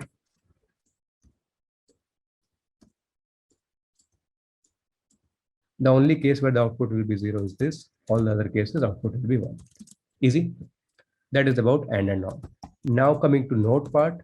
Not is just reversing the bit. So not 0 means 1. Not 1 means 0. That is just reversing the bit. This is all about operator, guys. Just type clear in the chat if you guys are clear. Then I will quickly rewind all of that we have done so far. Zora will come, or if you want, I can cover Zor also here. Let's cover Zor operator also, guys. XOR operator says if both operators are same, if both operands same, output 0. If both operands different, output 1. Okay. So if I say 1 XOR 1, it's going to be 0 XOR 0, it's going to be 0. If I say 1 XOR 0, or I say 0 XOR 1, output is going to be 1. That is about XOR operator. If both operands are same, output 0. If both operands are different, output 1. That's all. Cool, guys. Let's quickly wind up what we have done in operators, then we'll move forward. So we covered our data types earlier, then we moved to operators. We talked about different five or six category of operators. We talked about mathematical operators, then we discussed operator overloading as well, and this basic modulus operator. Then we go to relation operator. We see the relation operator. We also talked about in JavaScript, double equal to versus triple equal to. Then we move to unary operators. It takes only one operand, binary pi, and ternary 3. We increment, pre-increment, post-increment, and we have seen the code as well as the output also. Just to write the output, it will be complicated. Then we move to ternary operators, the advanced version, or not advanced version, the optimized version of if-else code, which takes the different operands. So whatever you see first, second, and third. Then we finally move to logical operators, where we talked about and, or, not, and so. Our operators are completed. Give me clear in the chat, guys, if everybody clear with the operators. So we've covered data types, we have covered operators as well. Any doubt of so far, please feel free to ask. Operators is also done.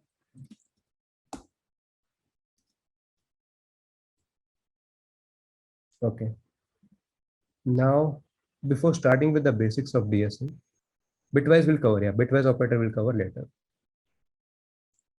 Before starting with the operators, let's start with the loops. Loops is something I want to discuss on better. Okay, let's start with the loops part. We'll cover loops, then we'll go to some coding question that we have to practice. Okay, let's start with the loops first. So what is the meaning of loop, or what is the purpose of loop, or why does we even require loop? Let's understand that also. So loop is something whenever the same thing is happening on repetition. Same thing is happening on repetition. That is the meaning of loop as well. I'm not sure if you guys have watched a movie named Inception or Edge of Tomorrow. A similar concept is shown in Inception and Edge of Tomorrow. So in Inception, the person is living in dream inside dream inside dream.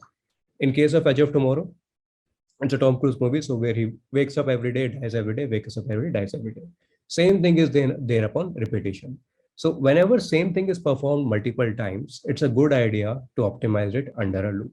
Let's see an example. If I ask you print, or just a question, if I ask you, write a program to print, let's say, hello world, 1,000 times. And if you don't know the loops, what will happen? What will happen? This a question I'm given, write a program to print 1,000 times. If anybody who doesn't know loop, a person will approach it like this, print, and then he will write hello world. And they will write this how many times? 1,000 times. Agree? If somebody doesn't know loop, they will code it like this way. Agree? Okay. But if you observe carefully, this 1,000 lines of code, is it actually required? If I'm doing the same thing or I'm changing one or two parameters, is it actually required? No. I can simply write it in a loop also. So for I in range of 1,000, I can do the same line in just one line of code. Print hello world, copy this and just paste it here. Using loops, and this will be 1,000 lines. So just see how the difference has changed. In the first part, the person was writing 1,000 lines of code. In the second part, he is just writing 2 lines of code. That is the advantage of loop. Whenever same thing is happening on repetition, in that case, it is used to better a loops.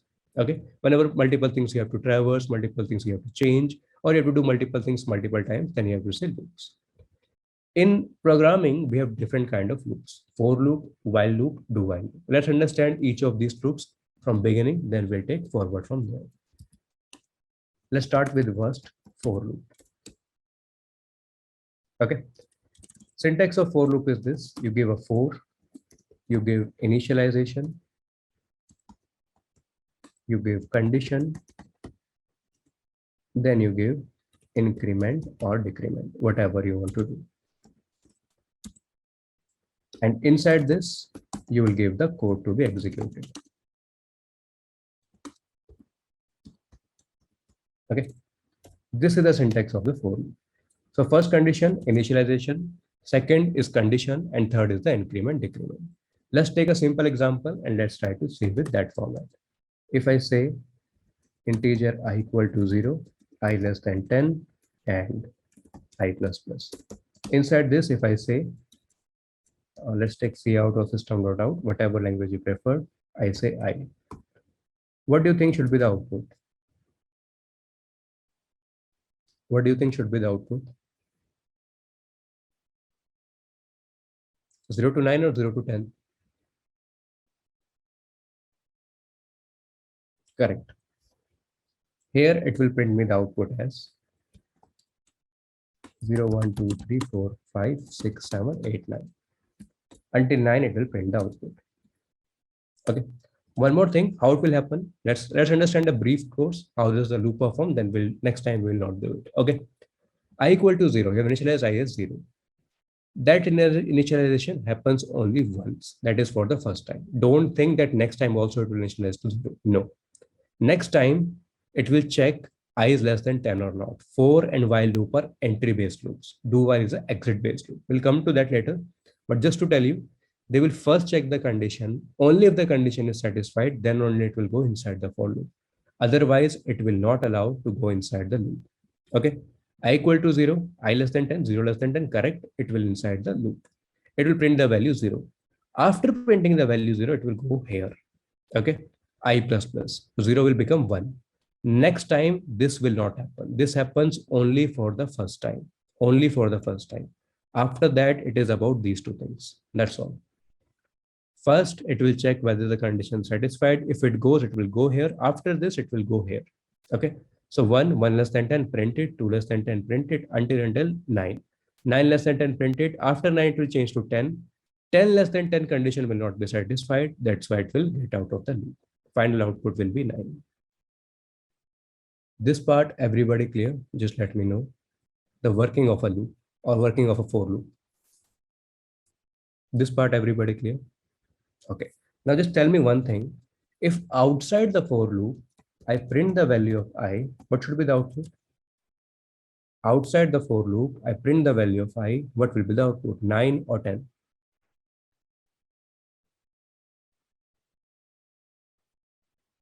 Outside the for loop, value will be 9 or 10. Just create integer I here to avoid that answer. Yeah, now tell me. 9 or 10? Correct. Here the output will be 10, not 9. Why 10? Until 9, it has printed. Understand what has happened. Until 9, it has successfully printed. After 9, what would have happened? After 9, it has incremented. It becomes 10. I is 10 now.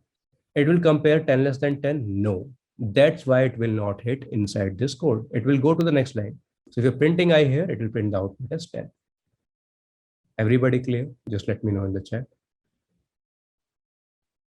Everybody clear? Just let me know in the chat.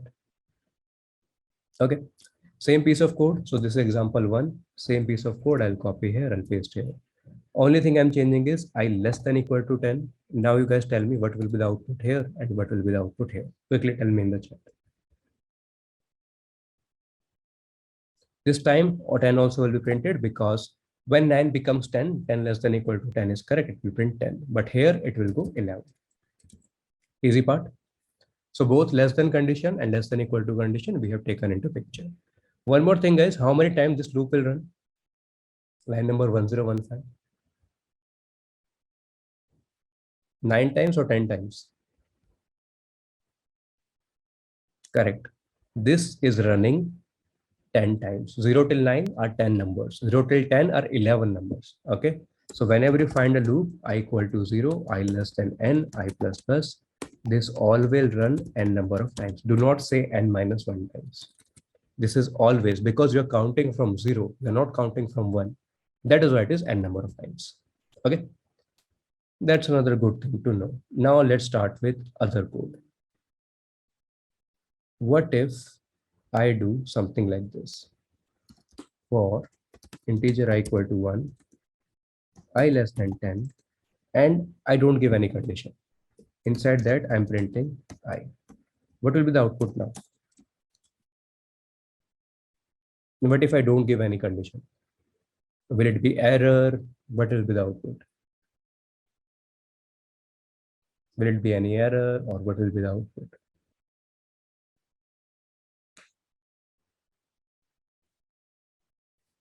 Some of you are saying it will print one infinite times. Some of you are saying it will print only once. So what should be the output?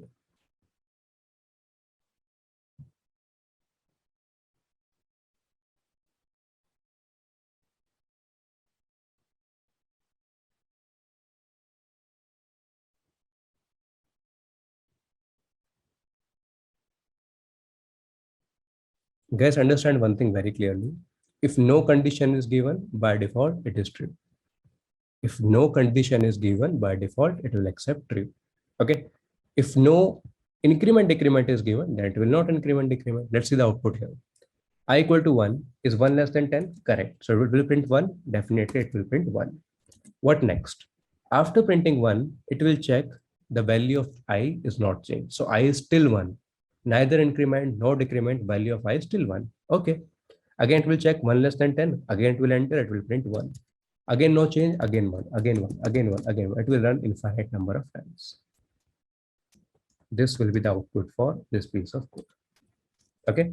So if no termination in the sense if no increment decrement is given, it will print the same value infinite number of times. Can we clear if everybody clear? Okay. Now if I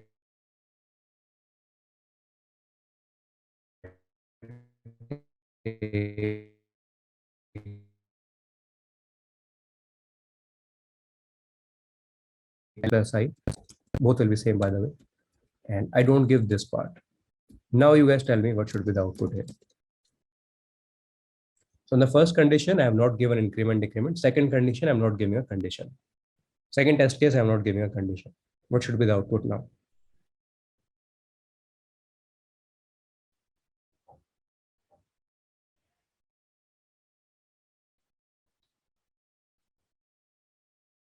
It will be 1 infinite times or different value infinite times.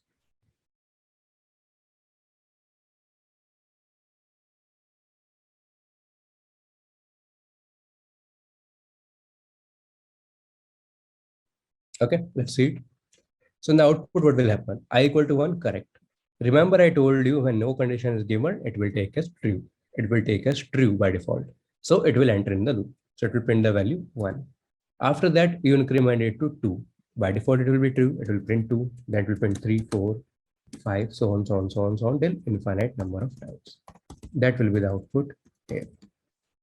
This part, everybody clear? Just let me know in the chat. Okay. Last test case or last variation I will take. Integer I equal to 5. I don't give anything. I don't give any condition. I don't give any termination. And I'm printing C out of I. Now what will be the output? You guys tell me. Last test case.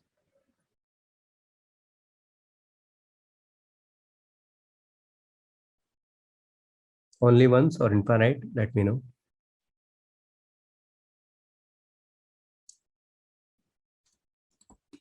Okay, let's see. For I equal to 5, there is no condition. It will print the value 5. Next time there is no increment, value will remain again 5. No condition, by default true. Again it will print 5. Again it will print 5, 5, 5, 5. Infinite number of times it will print only 5. This part all clear? When there is no condition provided, by default it is true. By default it is true. Once you are not incrementing, decrementing, value will remain same. And since value will remain same, by default it will be true. This part everybody clear? Just let me know.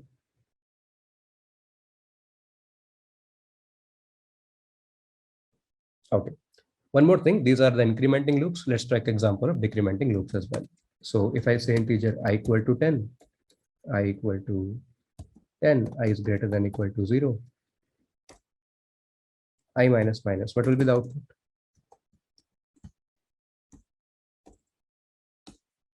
Correct. Output here will be 10 to 0. Okay. So increment, decrement, whatever you want, you can do it. You can increase value, you can decrease value. The number of times it will be same. That is all about for loop. Everybody clear? Just let me know in the chat. For loop, everybody clear? Just let me know in the chat. Okay.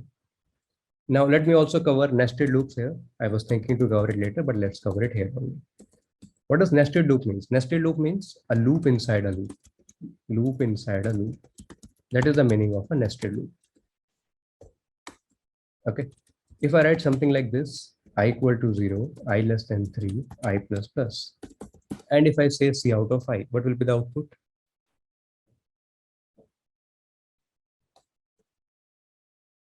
It will be 0 to 2. But inside this, if I say j equal to 0, j less than 3, then j plus plus. Inside this, I'm printing C out of I space j. Now you guys tell me what is going to be the output.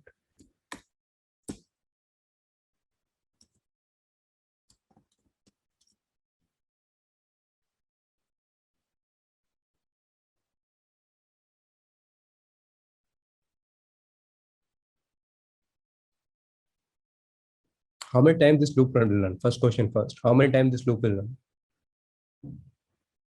3 times, 4 times, 6 times. How many times? How many times this loop will run?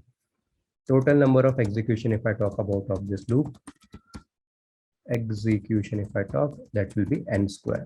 N inside n, which is n square. So n is here 3. So 3 into 3, it is 9 times. Okay. In complexity, we'll talk about big of n square. We'll come to the complexity later. Don't worry about it. So this is big of n square. Okay. Now coming to the output. So what will happen? How does this loop will perform? I equal to 0. For value of 0, each value of I, it will cover all value of say. Understand what I'm saying? Each value of I, it will cover all value of say. So when your value of I is 0, it will got 0, 1. It will get 0, sorry, it will get 0, 0. Then it will get 0, 1. Then it will get 0, 2. Only after this loop is executed, then only it will go to I plus plus. Then it will give 1, 0, 1, 1, and 1, 2. After that, it will go to 2, 0, 2, 1, and 2, 2. This is how you will get the output. Total 9 number of times it will be executed. Everybody clear with that? Let me know. Anybody has any doubt, then also let me know. Clear? Okay, cool. Now let's talk about a bit of questions here. We'll discuss while do while loop as well, but let's discuss few questions here that I have on for loop. And these are some good questions. So let's start with few questions, then later we'll cover while and do while loop. Question number 1, guys. If you are given 3 values and you have to find maximum of 3 values, what should be the code for it? So I will give you all of you guys, I'll give you time to write your code, whatever language, Scala, Java, C++, Python, Golang, Perl, whatever you want to write. First, I will explain the question, then I will give you 30 seconds. In that 30 seconds, I'll expect you to write the code and give it to me. Okay, then we'll run the code and see. The question is, you're given A, B, and C. Let's take simple 3 numbers, A, B, and C. So let's say A equal to 10, B equal to 20, C equal to 15. Can you guys tell me what will be the output here? Can you guys tell me what will be the output here? Maximum of 3 values. Output here, you will say, okay, B is maximum or 20 is maximum, right? This is a function I would write. I would like you guys to write. You can keep it void, you can keep it integers, your choice, whatever you want to keep. Maximum of 3, I want you to create. Let's type it as 3. Okay, it will take integer A, integer B, integer C, and you have to return which one is the maximum value. Is the question clear to all? Or let's keep it integer, you will be returning directly integer. Is the question clear to all? This is the function which I ask or which I expect all of you to complete. You will be given 3 integers as input, A, B, and C. All you have to do is You have to find the maximum of this and you have to return. So correspondingly, you'll be returning A, B, or C, whatever it is. You'll be returning A/B/C. How you determine which one is maximum, that is up to you to implement. Okay, guys, we'll follow the similar context in all the questions, so that will be easy to track. 30 seconds on the clock. I want all of you to write the code in whatever language you want. Just implement the same function, so it will be easy for me to track. Along with the code, I want time complexity and space complexity. These three things I want. And make it a format, we'll be using it every time. 30 seconds. In 30 seconds, I need code, I need time complexity, I need space complexity. Okay. One more thing, guys. Whenever you are typing, whenever you're writing your code, please change your message directly to me, so you don't get disturbed by other people answer and vice versa. If you're asking a question, feel free to ask it to everyone. Else you can directly message me for your code approach. Okay. Are the instructions clear? Are the instructions clear? Okay, time's up. Time's up. Let's discuss. Guys, I've been observing one thing. You guys are giving the code, but you're not giving time space complexity. Please follow the format accordingly and make it a habit. Whenever you're writing the code, you're writing time and space complexity along with it. This will be really helpful when you'll go to the interviews. Okay, so make a habit from here itself. Anyhow, let's discuss the approach, then we'll write the code part. Okay, let's discuss the approach. How do you know a particular value is maximum? The very basic thing. How do you know a particular value is maximum? When you say 20 is maximum, how do you know? You know 20 is maximum because 20 is greater than 10 and 20 is greater than 15. Agree? When you're comparing between three different values, you're telling a particular value is maximum because it is greater than other two. Agree or not? Yes or no? That is the whole approach of this question. When you're saying a value is maximum, technically you are saying it is greater than other two values. Okay. So if I have to implement in code, what should be my code? Code should be like, I will create an integer result or an integer answer. Let's call it result. Initialize it with -1. I'll first check if A is greater than B and A is greater than C. It means my A is maximum. Okay. If I go to else if and just copy paste this code, B is greater than A and B is greater than C, result equal to B. Last part, I will say else my result is equal to C. And finally, I'll be returning the result. This part, everybody clear? Just let me know in the chat. This part, everybody clear? Just let me know in the chat. Time complexity of this will be big of 1. Space complexity of this will be big of 1. This is just an if-else code and not using any extra data structure. So integer take 4 bytes, 4 byte is constant, that's why it is big of 1. But there is one, I won't say critical bug, but can be one edge case here. Edge case can be, if I'm just calling this function, let's just call this function max of 3. I'm calling with 10, 20, and 5. So see out I'm doing here. What should be the output here? If I'm writing the test cases, what should be the output here? Quickly tell me in the chat. 20. Okay. What about now?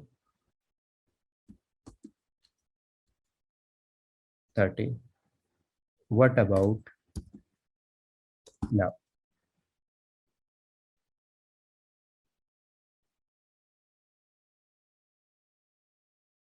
Are you sure? See the code, then tell me the output. Will it be -1 or will it be something else? Let's see, 20, 20, 20. It will go to this condition. Will it satisfy? No. It will go to else if satisfy? No. It will go to else. Here it will assign result equal to 20. So this code is handling the case where it is equal to also. This code is handling the case where it is taking equal to also. Still, it's a good developer practice to always use like this. It's a good developer practice to use like this. 2 of you have given this answer. So it is good that you have thought about this case. But even if you don't, you're putting else case, then also it is fine. So by default it is handling, but still it's a good developer practice to keep it handling at your end. Make sense? Make sense? Easy question. Time complexity big of 1, space complexity big of 1. Let's quickly copy paste this part and let's write the code. 1 second, and let's go to lead code. So I have it here, and let's quickly copy paste the test cases also.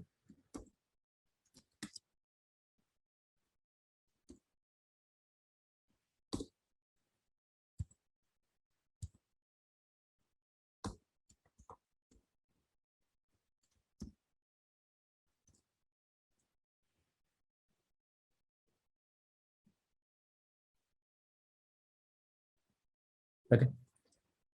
And coming here, my lead code screen should be visible. Let me know once you guys are able to see it.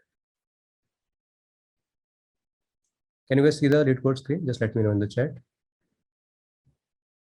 Visible, right? So let's see. Let's run this test cases. Let's see the output. So for 10, 25, out of 20, then 30, then 20. It's working fine with it. Even if I remove this equal to, let's check now also.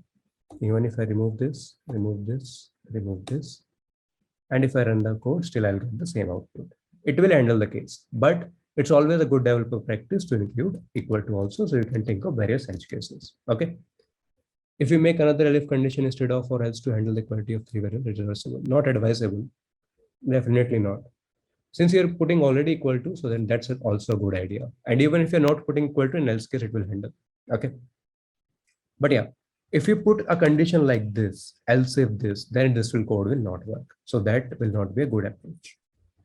But as a good developer, always think about the edge cases. So if I talk about edge case of this question, the edge cases are values can be same also.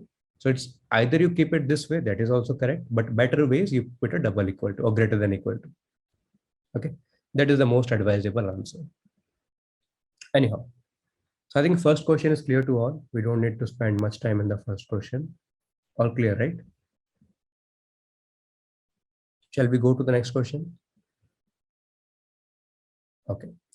Next question, question number 2, is based upon pattern printing. Let me just get the pattern, guys. Give me 1 second.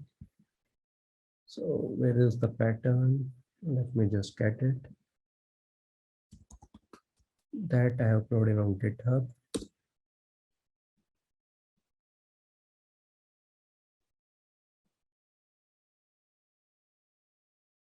Okay, so this is Tutort.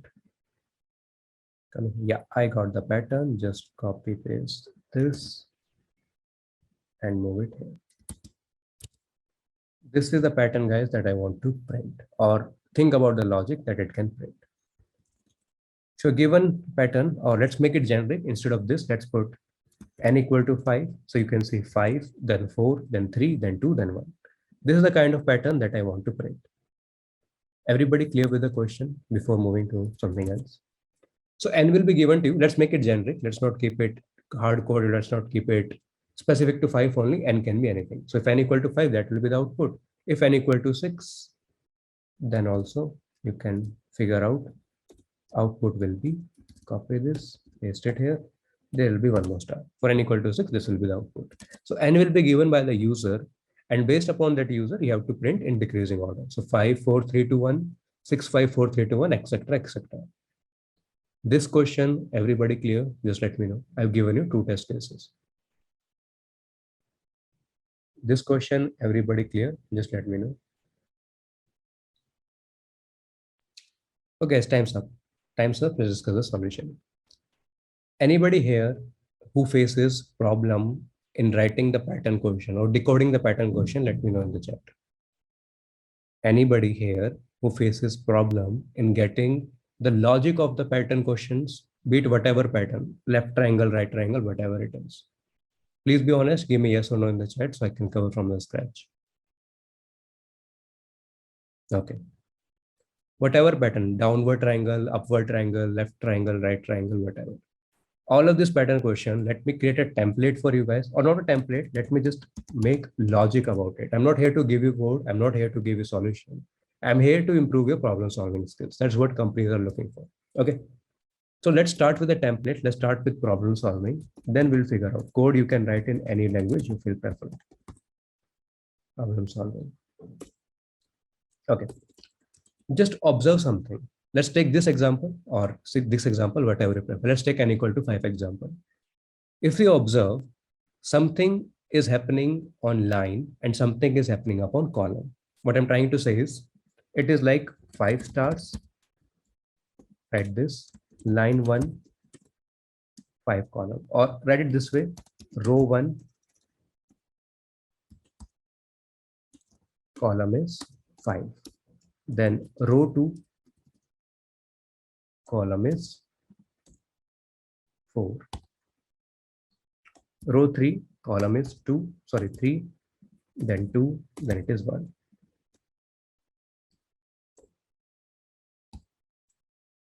Everybody can see that. Just observe this. Row number 1, columns are 5. Row number 2, columns are 4. Row number 3, columns are 3. Row number 4, columns are 2. Row number 5, columns are 1. Agree? Row wise, we are increasing. So first row, second row, third row, fourth row, fifth row. Column wise, we are decreasing. Yes or no? Yes or no? Quickly give me in the chat. Row wise, you are increasing, and always you will increase in row wise. So nothing to worry about row wise. Column wise is something you need to focus. Row wise, you are increasing. Column wise, you are decreasing. Column wise, you are not increasing. Column wise, you are decreasing. Okay. Now just observe here. Row is 1, column is 5, 4, 3, 2, 1. Always make it as a thumb rule or as a generic rule. This is always going to be 2 nested loops. Why? Because one loop will be for row, because we are going from 1 to 5. If I have to convert it, 2 loops, or like as 2 loops. First loop, that is for row, that can be a simple for loop, right? So for I equal to 0, I less than n, I plus plus. Agree or not? That is just changing the value from 0 to n or whatever, 1 to n, same thing. 1 to n you keep or 0 to n minus 1 you keep, total number of times it will be same, n times. That is your n times. All agree with the first loop? 99% of the question you not need to modify the first loop. That will be same as it is. Second loop is something you have to look into the question. Second loop is what? Second loop, which is the column based loop, it is decreasing here.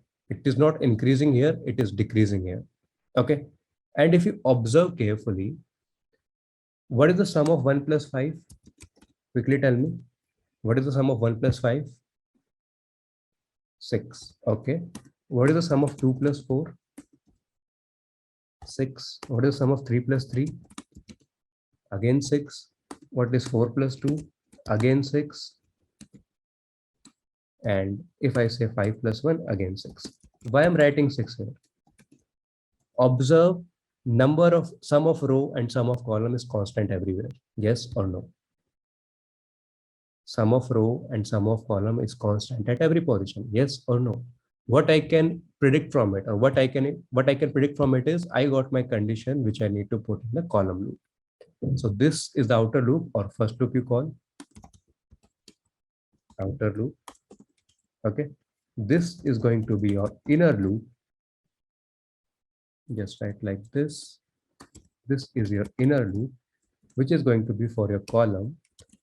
Here you can just make a condition as for j equal to 0, I plus j is always less than n and j plus plus. There are many methods to do it. I'm not saying that's the only method. Whatever way you prefer, some people write by greater than 0, minus 0, I minus minus, that is also fine. But just try to understand what is happening at the row level, what is happening at the column level. So 2 things I've understood. Row level will always increase. Any question, row level will always increase. That's for loop is going to be pretty much standard. Okay. At the column level, what is happening in this question? Column level, I'm decreasing. So right, row plus column is always remaining a constant. If I see this loop and if I just try to run this loop, let's see what will happen. Let me just write the call logic for this loop and let's see what will happen. For I equal to 0, I less than n, I plus plus. Inside that I take for j equal to 0, I plus j less than n, j plus plus.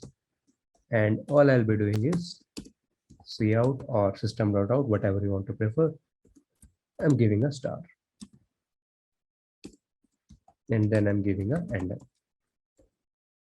next time basically. And initialize I equal to 0, j equal to 0 by default. Now, if I just see what will happen if I give n equal to 5, just try to observe what will happen.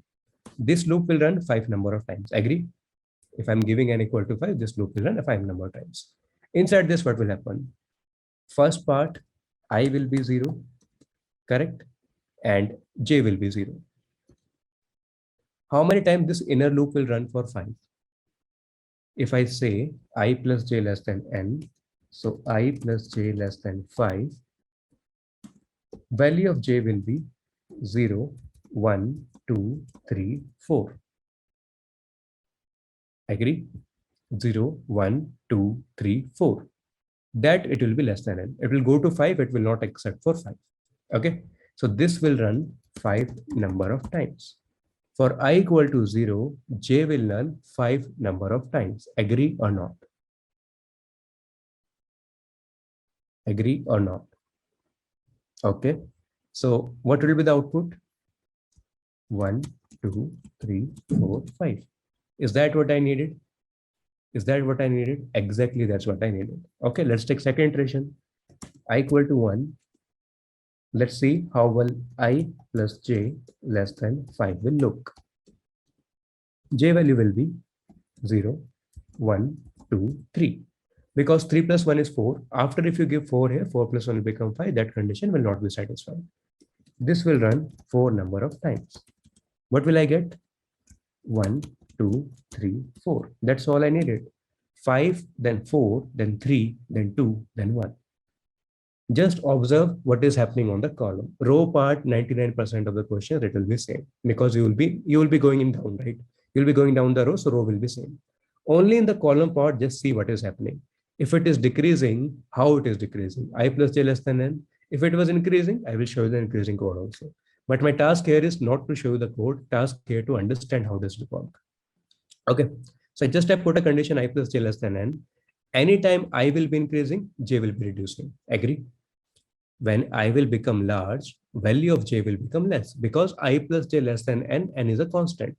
If I say I equal to 2, then j can run only 2 number of times. If I say I equal to 3, j can run only 1 number of times. As I will be small, j will be larger. That's exactly what is happening. When row is small, stars are high. When row is large, stars are less. So when stars are decreasing, I'm putting a condition like this, I plus j less than n. And this basic rule everybody knows. I'm talking about this, a plus b equal to constant. This is the basic rule. If a is high, b will be low. Basic things and vice versa. Agree? When you're saying a plus b equal to constant, if you're taking one number as very high, other number has to be small. That's only this condition will satisfy. Agree or not? Easy? Okay. Now let's just copy paste this code. Let's check whether it is working or not working. This is what I want to show you as a template, not as a code, as a template, how to think about problem solving. So I come back to my lead code. Let me just replace this function with this function that we have written here, void pattern. And let's just call this function. Let's call it one time, then we'll call for multiple times.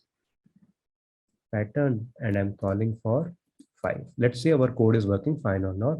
Let me clear console. Let me run the code. Some error is there. Let's check. But where is the error? Pattern 5. Okay, this is a void function, so not to call cout. Pattern 5, 1, 2, 3, 4, 5. It is working fine. Did I get the expected output? Yes or no? Did I get the expected output? Yes or no? Okay. What about I print pattern 6? I need to be 100% sure, right? I cannot just rely upon one test case. Let's say pattern 6. Let's see how pattern 6 will look like. Pattern 6 is working fine. Pattern 6 is also working fine. Any number of code you'll give, that will work fine. The whole idea is, this is a decreasing loop or this is a decreasing pattern. So in case of decreasing pattern, what you have to do? I plus j less than n. Again, I'm not saying that's the only way. There are many number of ways. But the good idea is you can just put I plus j less than n because row will be increasing anytime, column has to decrease. It is larger going to smaller, this part of the logic. This part, everybody clear? Just let me know. Okay. What if I have to make an incrementing loop? Incrementing loop in the sense 1 star, then 2 star, then 3 star, then 4 star, then 5 star. Reverse of this, basically, I'm asking. If I have to make an incrementing loop, what logic I have to change? In that case, what I will do is j less than equal to I, j plus plus. That will become an incrementing loop. So 0 will become 0. 1 times it will become 1, etc., etc. So I'll initialize with 1. I will do it less than equal to.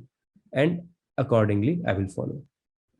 Or even this is also fine. You don't need to initialize with 0. This is also fine.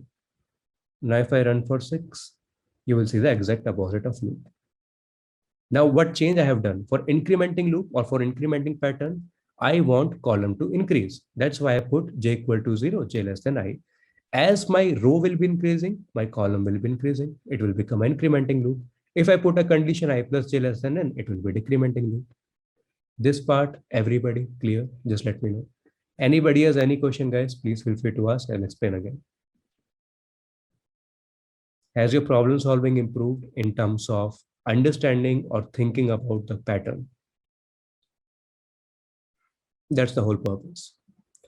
Okay, so let's just copy this. Let's just go to Sublime.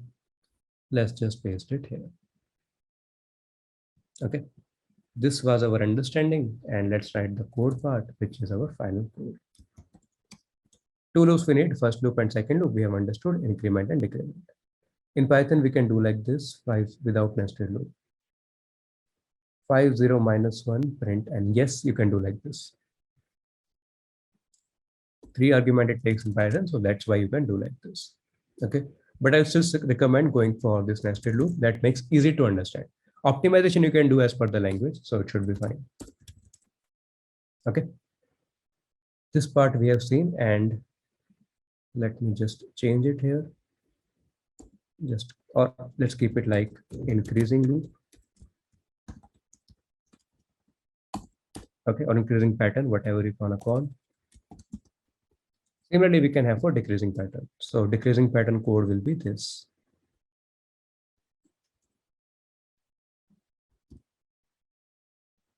This will be decreasing pattern. In the decreasing pattern, you need to minimalize this. So I plus j, you are going to keep it less than n. That will become decreasing pattern. Cool, guys. Everybody clear? Just let me know in the chat. Then we can go to the next question. Both increasing and decreasing pattern, or basically how to think based upon how row is changing, how column is changing. That is the idea. Okay. I am pretty much sure next question you guys will solve it very quickly, because that is something. Once you're clear with the understanding of loop, then it becomes very easy. Next pattern I want to print is this, and I'm 100% sure all of you will be able to complete it. Let me just get the pattern for you guys. The pattern is this. This is the pattern. And I'm 100% sure all of you can write it. Okay, same thing, follow the same format. So you'll be given this, modern pattern this. And I want you guys to complete this function. Okay, don't make it hard coded. I see some people hard coding for 5. Guys, don't hard code the values. Make it generic. So n can be anything. N can be 5, n can be 6. So you've seen my code. I've never hard coded any value. So it's better to keep it generic so anybody can use it at any number of n they want to give. Same logic, guys. 30 seconds on the clock. This is the output I want. N will be given by the user. And by the way, this is for n equal to 5, just to be clear. And n will be given by the user. Or let me write as n equal to 5 here. This is test case 1. N can be anything. So don't hard code for 5. It can be anything. Okay, guys, you can complete this function and send me the code. 30 seconds on the clock. I want everybody to change their message directly to me. Write the time complexity, space complexity, and code. And one more thing, guys, the time complexity of this code that we have written here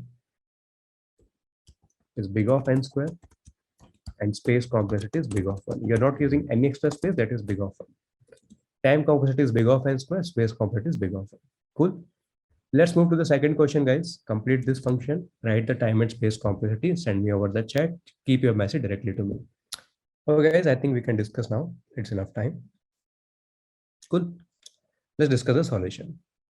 If you guys just remember the last question that we have done, the incrementing loop we have done. So just let me get that question for you. The last one which I have coded, just copy this, paste it here, and this one. Just delete this line. So the incrementing pattern that we have done in the last code of our, which we have done on NIT code, isn't this the same question? Isn't this the exactly same question? Yes or no? This pattern and this pattern, isn't it exactly same? It is exactly same. What's the difference? The difference is that star is being changed by a number, and that number is increasing. That's all. Or number is increasing in nature. That's the only difference that I can see. Apart from that, everything is same. Clear? So if I just keep a count and I keep on incrementing the count, same piece of code will work. Agree? If I just keep a count, I keep on incrementing the count, same piece of code will work. Let's try to modify our existing code to adjust as per that. So let's make pattern as 5. I'm commenting the pattern for 6. And what I'm doing here is just observe here.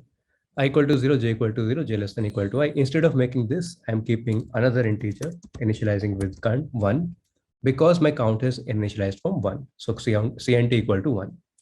Here I'll be doing what? I'll be printing cout cnt, and I will be incrementing cnt. And also please give a space here so it will be easy to visualize. Now if I run the code, now I see the output, I got the desired result. Simple. And if you observe carefully, all the pattern printing questions, they can be segregated into increasing or decreasing pattern. And based upon increasing, decreasing pattern, you can make the solutions. Okay. I hope it has been useful to you, or you have understood few new things, or at least time-saving things. So our code part is here. All I needed in this question was create an count part. That's all.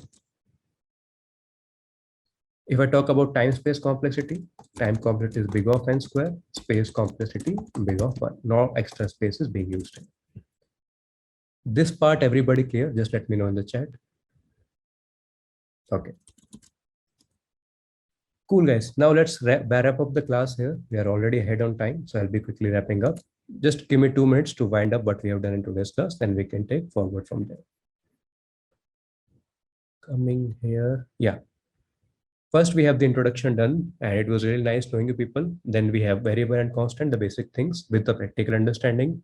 Then we did the data types for outcome, time, space, complexity. There will be separate class. Just to tell you right now, space complexity is when you're taking any extra space. That is space complexity. But there will be separate class subsequently for time and space complexity. So don't worry about it. Okay. Then we talked about overall workflow and basic data types. What are different data types? How we can divide it, and their ranges. I've given you the formula to calculate range as well.